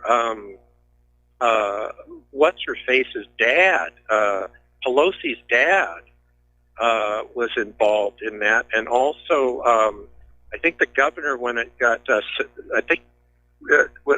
Jerry Brown's dad, I think, was the governor at the time too. So it's kind of ironic that Jerry Brown and Nancy Pelosi's parents were involved in that thing, and I think Reagan might have been the governor for the final cutting of the ribbon or something like that. But anyway, it was made out of junky material when they first started it. So yeah, apparently it was opened in 1968 and used to create Lake Oroville. Yep. But you know, I can understand why people would be concerned. Anyway, listen, Al, I'm sorry, Kevin, we're going to let you go. The phone lines are empty now. So, Steve, if you want to call back in, now's the time to do it. We're going to do a shout-out now to our on-air affiliates who are just now rejoining our network. Now, this story, people, we have got to develop some restraint. And I know people who their entire life is being a star on YouTube, and what do I do today to get people to look at my videos? So apparently there's this YouTube star over in Spain who pranked a homeless man by taking apart an Oreo cookie, taking out the white cream filling, and replacing it with toothpaste and putting it on the video. Ha ha ha. Now, fortunately, toothpaste is not poisonous or toxic, so no real harm done. However, a Barcelona judge has ordered that Kaonohi Ren's YouTube and other social media accounts be shut down for 5 years. He's sentenced to 15 months in prison. That's probably going to be waived. And he now owes $22,300 to his victim. And the 20-year-old Ren, who goes by Reset on the video sharing website, was born in China but has lived in Barcelona for most of his life. I mean, you look at somebody who's homeless, and you're looking at somebody who's already been through a great deal of suffering, and a lot of them can become violent when triggered, so there's a risk factor. I mean, I'm glad they threw the book at this guy. Story out of the Daily Mail over in Great Britain. This is coming out from down in Australia.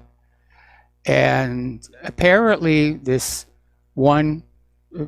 Catholic schools in Brisbane are basically declaring now that God is gender neutral, and students are banned from using the words Lord, Father, and Son in prayers.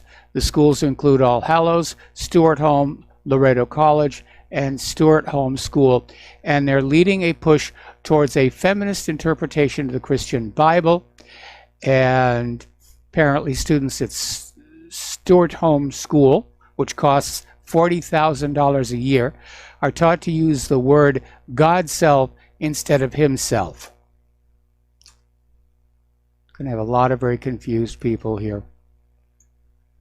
What are they going to do? Get up on the ceiling of the Sistine Chapel, paint over God's little peepee? I wouldn't be surprised. That actually happened once in the Vatican, where there were all these statues of nude males, and there was one of the popes, and I forget which one it was, and they called it the Great Circumcision. He just walked down the gallery with a hammer, knocking the little penises off. And then somebody later on put the fig leaves back over to cover the holes. Alrighty, Gillette is once again in the controversy, where they have come out with a new commercial featuring a dad teaching a transgender son to shave. And it's basically artist and activist Samson Bonkia Bantu Brown being taught to shave by his father. It's being lauded for being inclusive to the LGBTQ community. But conservative commentator Tommy Lauren has criticized the campaign, saying it is a little too much to normalize and promote high school age kids undergoing hormone therapy and gender reassignment. A spokeswoman for Gillette declined to share Boki Bantu's Brown's exact age out of respect for his privacy, but confirmed that he is not, in fact, a teenager. Okay, we're going to grab another phone call. Joe in Tennessee, aloha. Welcome to the show. What's on your mind? Hey, Mike. I like what that caller said earlier about a 25% tax on remittances to Mexico. I'm very pleased with Trump's 5% on tariffs. And my whole, through life I've learned a lesson, and that is when dealing with politicians or really anybody, when you have a problem, nobody cares. But when you make your problem their problem, then all of a sudden it'll get addressed. I mean, if you got to deal with state government, local issues, variances, any of that stuff, they don't want to help you. They could give a damn about you. But if you can effectively make your problem their problem, you'd be surprised how fast things get fixed for you. And I think that's by broadening this problem of illegal immigration and having it have an effect on the Mexicans might actually cause a little bit of movement. And not only is it affecting the Mexicans, it's affecting the Chamber of Commerce, Wall Street corporatist type Republicans. And maybe they'll say, hey, maybe that wall, maybe we should loosen up some funds. This is really having a bad effect on Wall Street. Now, personally, I've been thinking about the whole economic system, and really we need a reset anyway. Why not bring about the collapse now? And if tariffs do it, why not? I mean, let's do it while, like they said in the Mafia, The Godfather, the guy said, let's hit them now while we got the muscle. And I would rather have an economic collapse while Donald Trump is president than have an economic collapse while Bernie Sanders is president. And so, I mean, it's inevitable. There's, with the way we spend money and just the dynamics of money, that it's a hyperinflationary depression or some kind of collapse is on its way. And we might as well do it with a guy that's been through bankruptcies with corporations, and I think he's fond of gold, so maybe we'll go to honest money, a gold standard, and let's bring it on. And if it's brought out by tariffs, I think that would be a great way to have it happen, because once again, these people ignored the working man. They ignored the nationalists in this country. They've formed a kind of an alliance of just undesirable corporatists and leftists and Marxists and anti-white racists, Mexicans, and that just want to get. Okay, Joe, got to let you go. Got to take a break for commercials. We'll be back with more phone calls after these few words. And aloha, America. Welcome back to our show here. And I stand corrected on that issue of the Oreo cookie. Apparently, if you swallow more than the amount of toothpaste you would use to brush your teeth, it can have toxic consequences. So that was a dumb thing for this kid to do. All right, so we're going to go to the phones here to Stuart in Florida. Aloha, Stuart. Welcome to the show. What's on your mind? Yeah, thanks, Mike. I got thrown away before. I hear the frustration of everybody and what's going on, but, I think it's time to realize that it doesn't matter who you elect. It's at least in Washington. What people, seems to me, have to do is focus on the local level and look for people who you know and trust and form networks, because the future will likely be either economic chaos or political repression. And, you're not going to vote your way out of this, okay? So it's better to be prepared so that you can defend yourself and people around you, and don't have any illusions. And the politicians, they're mostly sociopaths. They're the worst elements, the dregs of society. Yes. The other point on sanctions is, I agree with you. I don't think that these the way Trump sanctions is being done right. One, he's not finessing it, but I think a better solution is why not give tax incentives, economic incentives for people who open up shop in this country. This way, you don't have to raise prices, and we have a bloated a bloated military budget, which is at least 14 times more than what the Russians spend. So there's plenty of money there, for that kind of a project. And the other thing is you people who think Trump is such a great guy need to have your head examined. Pardon my French there. The man, first of all, he's lied on so many issues. From foreign intervention, he's useless on immigration. He doesn't defend his supporters, whether it's through censorship or the attacks that were going on physically against his own people. He caves at the slightest opposition, which we saw with the voting investigations that were supposed to go on. Yep. And let me just end with this: the man is a war criminal, okay, by international definition. He has attacked countries which haven't attacked us. He did it to Syria twice and lied about it. And what happened in Raqqa, Syria, is an absolute unbelievable.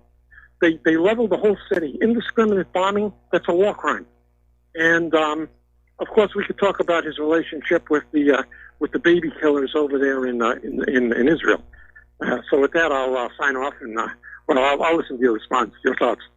All right. Well, like you, I'm very much disappointed in Donald Trump. And Donald Trump and the rest of our military-industrial complex, they're technically guilty of war crimes for launching unprovoked wars on nations that have done nothing wrong to us other than to stand up and say, we don't want to do what you tell us to do. And that's why the U.S. has to make up things to convince you to go along with it. Saddam's nuclear weapons, Assad's sarin gas, and apparently they're getting ready to try that one again. And that's the only way they can get your support, is to lie you into it. So the question you have to ask yourself now is, are you going to go on continuing to be a naive, gullible fool and believe the corporate media and the government when they say that Kim Jong-un is torturing his diplomats after the Trump summit? Or do you want to say, look, I'm tired of being lied to. You guys are full of it, and I'm not listening to you any longer. We're mad as heck, and we're not going to take this anymore. Okay. Story coming on out from Russia Today. Apparently, there was yet another transgender runner claiming the U.S. women's college title. And natural-born female sport is in an absolute crisis. And, if this continues, true-born female sports are going to fade away. So the suggestion is create a new category. Have a men's division in the sport, and a women's division, and a transgender division, and let them have at each other.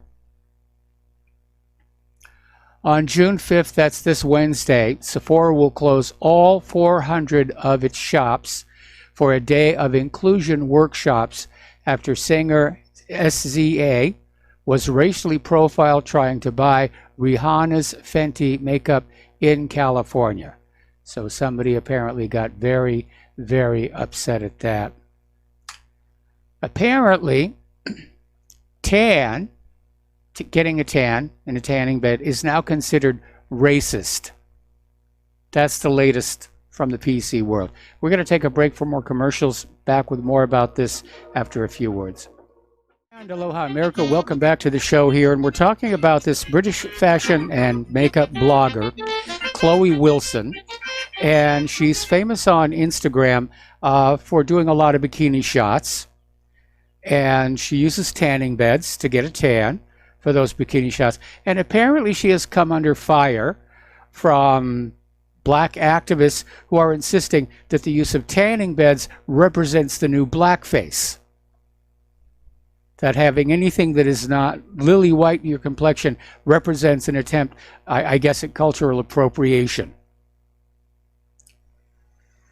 We have got way too many people walking around this planet whose only sense of value is finding things to be offended by. Okay. Anyway, Facebook had their shareholder meeting, and as expected, Mark Zuckerberg held on to both of his jobs as chairman of the board and CEO. And investors might be a little bit worried because the number of would-be Facebooks is growing. And of course, people are starting to move over to them over the privacy issues. And very clearly, the stockholders, the board of directors, have lost control of Facebook. Mark Zuckerberg has it effectively all. It's his baby. Another little article, this one coming out of Investment Watch blog, Big Tech is Big Brother. And yeah, that's certainly the way it's been. All of these giant social media corporations, they're doing the spying on behalf of the government. The legal interpretation of the Fourth Amendment is that it doesn't apply to private business entities. So they can do whatever they want here. Over at Huawei, they have purchased the intellectual property rights to facial recognition systems designed by a Russian developer and manufacturer of high security technology. And so apparently some employees of Moscow-based Vocord will also be transferred to Huawei as part of the $50 million agreement. So Huawei's Russian subsidiary, along with Hong Kong-based Huawei Digital Technologies, will reportedly become the owners of the intellectual property rights for Vocord's patents on Face ID technology and equipment, and the newly formed company will reportedly be called LGL Soft Lab. And the Russian unit of the enterprise is expected to own 99.99% of the newly formed company. Now, over the weekend, yesterday in fact, there was this major outage. It started at 3 p.m. Eastern Time yesterday, and Google Cloud went out, affecting Gmail, YouTube, Snapchat, Instagram, and Facebook, and they went offline. Now, some people were kidding and saying it was just a test of the internet kill switch, but it sort of was a slap in the face to people who have all these smart devices in their home, because they all stopped working. Couldn't turn on the AC. Well, I mean, I suppose you can go on over and like turn the knob, but none of those cute little gadgets would work. The Justice Department, just before midnight last Friday, Wall Street Journal dropped a bombshell of a story. They're reporting that the Department of Justice has opened an antitrust investigation of Alphabet Incorporated, pardon me, which could present a major new layer of regulatory scrutiny for Google. And the report was sourced to people familiar with the matter, but was swiftly corroborated by the New York Times, Bloomberg, and others. For months now, the Federal Trade Commission has appeared to be gearing up for a showdown with big tech. The agency, which shares antitrust authority with the Department of Justice, has created a new commission that could help undo big tech tie-ups like Facebook's acquisition of Instagram, and hired lawyers who have advanced new anti-monopoly theories that could justify the breakup of companies like Amazon. And I certainly hope they do a better job of it than they did of the Bell Company, because they kind of messed that one up with all the baby bills. Amazon wants to start installing Alexa in apartments and hotel rooms before you move in. And so it's probably going to be a little bit of creepy, but Amazon wants to put millions of smart speakers in homes and hotels by offering discounted hardware, customized software, and new ways for property managers to harvest and use data. I'm not sure I'd want my landlady knowing what I'm saying, but apparently there are people willing to pay for this kind of an arrangement. And the Wall Street Journal, as they put it, Amazon's plan to move into your next apartment before you do. And for Amazon, the appeal is obvious, adding millions of new users to its services and gaining access to data like their voice-based wish lists and Alexa-powered shopping habits will put it further ahead of the competition, which at the moment doesn't have a significant presence in rental properties and new home construction. So that's the next intrusion. Your house will come already wired. Okay, we were talking before about somebody writing a sensational book just to make some money. And here is another example. German historian Marie-Sophie Hingst is famous for her blog telling about family members who perished in the Holocaust, and she has now been exposed as a fraud. And the revelation also puts the media, which published her other personal stories, in a bit of an embarrassing bind. Now, Hingst, who lives in Dublin, rose to prominence because her stories about her alleged Jewish ancestors who tragically died in the times of the Holocaust. They were published on her blog, Read On, My Dear, Read On. It's been taken offline, which she started back in 2013 in Dublin. The blog featured accounts of her grandfather in particular, who she said was killed in the Nazi death camp of Auschwitz. However, historians have discovered it's all a lie. Okay, her grandfather was never sent to Auschwitz, was not even a Jew. He was a Protestant pastor, and his wife was a dentist and also followed Protestantism. In fact, nobody could identify any of this Hingst's relatives who actually were victims of the Holocaust. It's another Holocaust hoax. Now, Hingst is out there saying, well, so it's not true, but just consider it literature. I don't think so. Okay.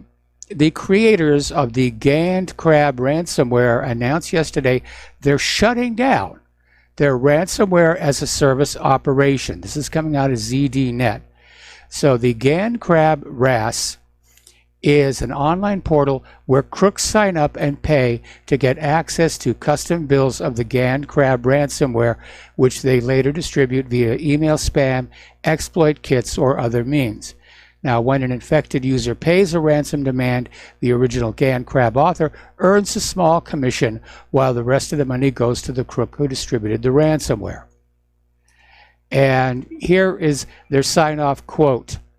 It says, "We are leaving for a well-deserved retirement. We have proved that by doing evil things, retribution does not come." And that right there is a huge, huge problem with cybercrime. The people who are doing it rarely, if ever, get caught and punished. And it is a big, big problem. But at least this ransomware as a service, they're going to go away until somebody else comes up with the same thing. Okay, Johnson & Johnson's is basically gone into this opioid trial. And the state is saying Johnson & Johnson ran a deceitful multi-billion-dollar brainwashing campaign. Johnson & Johnson apparently rolled the dice by playing hardball and not settling like the other two drug makers named in the suit. Increasingly, it seems like Johnson & Johnson has taken a more aggressive stance on defending class action suit, but in doing so exposes itself to potentially big awards to plaintiffs. From what I'd gathered, Johnson & Johnson has been pretty successful in reducing or outright eliminating judgments related to cancer related to the talc powder. Okay. Apparently there are a whole bunch of companies that are using fetal cells from aborted babies to flavor products. And apparently, let's see, there was this pro-life organization wrote to the CEO of Synagogue, indicating that many ethical and moral choices that can and should be used to test their food additives. However, Synagogue and other companies listed on its website as partners decided to ignore the letter. The giants in the food industry, such as PepsiCo, Kraft Foods, Campbell's Soup, Solea, and Nestle, are the main targets of the boycott, although Synagogue's account other international partners on their websites. So, I mean, they're using bits and pieces of aborted babies for flavoring. That's a little sick. I'm sorry, it is a little sick. I mean, anyway. Okay, after the news broke that the Democratic Louisiana Governor John Bell Edwards would break with his party and sign his state's fetal heart bill into law, one feminist author went ballistic, don't they always, tweeting that he was an unrepentant misogynist and should be expelled from the Democratic Party. Well, everybody gets their opinion here. Netflix is now talking about joining the boycott against the Georgia film industry, but oddly enough, it's already expanding production in countries that totally outlaw abortion. So there's a little bit of hypocrisy there. They're just hopping on board the Georgia bandwagon because they can get some free ink for it. Alabama State Senator Garland Gudger said that pro-abortion activists threatened to rape his wife over his support of the state's new abortion ban.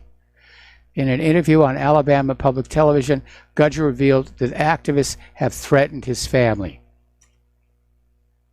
Gudger had been a vocal supporter of the state's new abortion ban, has said that abortion is murder and that unborn children deserve protections even in the most difficult of circumstances. And he said, it's been tough dealing with the balancing of my wife and my children being attacked. As I said, we've lost our ability to have a civil discussion. Now it's my way, or we're going to rape you, or we're going to beat you up with a stick, or we're going to torture your dog. Anyway. Lawyers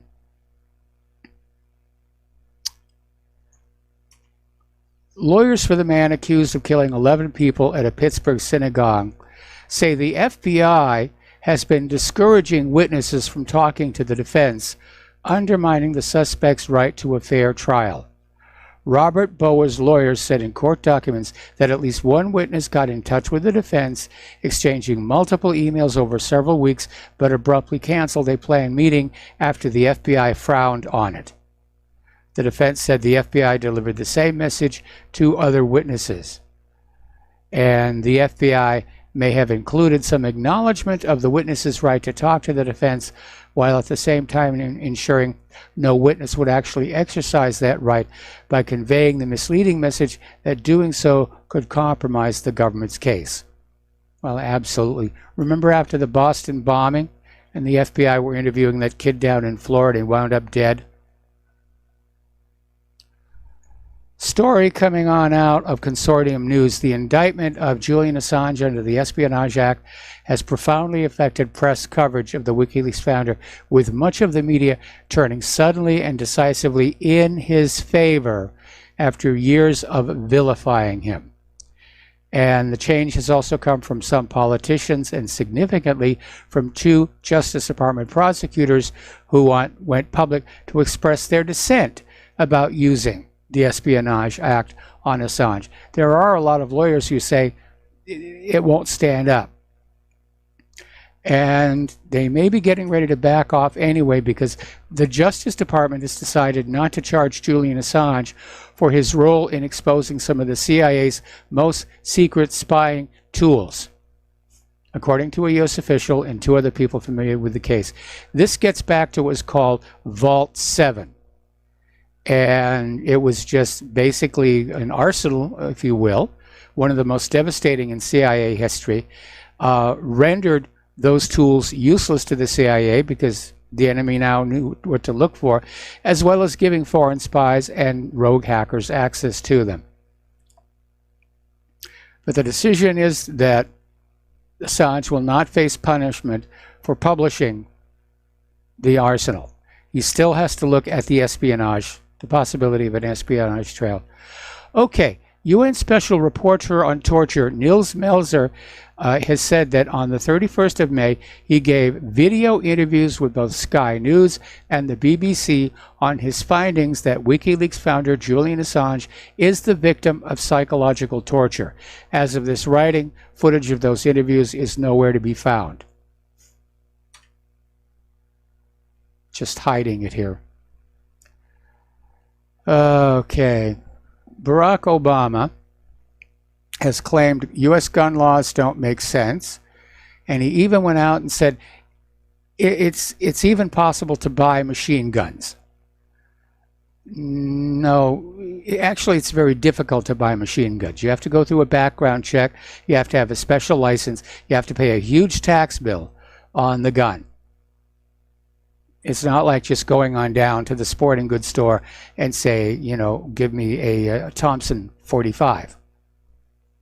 But it basically underscores the fact that Barack Obama doesn't really understand the gun issue at all. He just wants to have more laws. Okay, we're coming up here on a commercial break. We've got one more caller waiting on the line that we're going to get to as soon as we come back from these words from our sponsor. And apparently, well, we're going to do the commercial. Stay tuned. We'll be right back.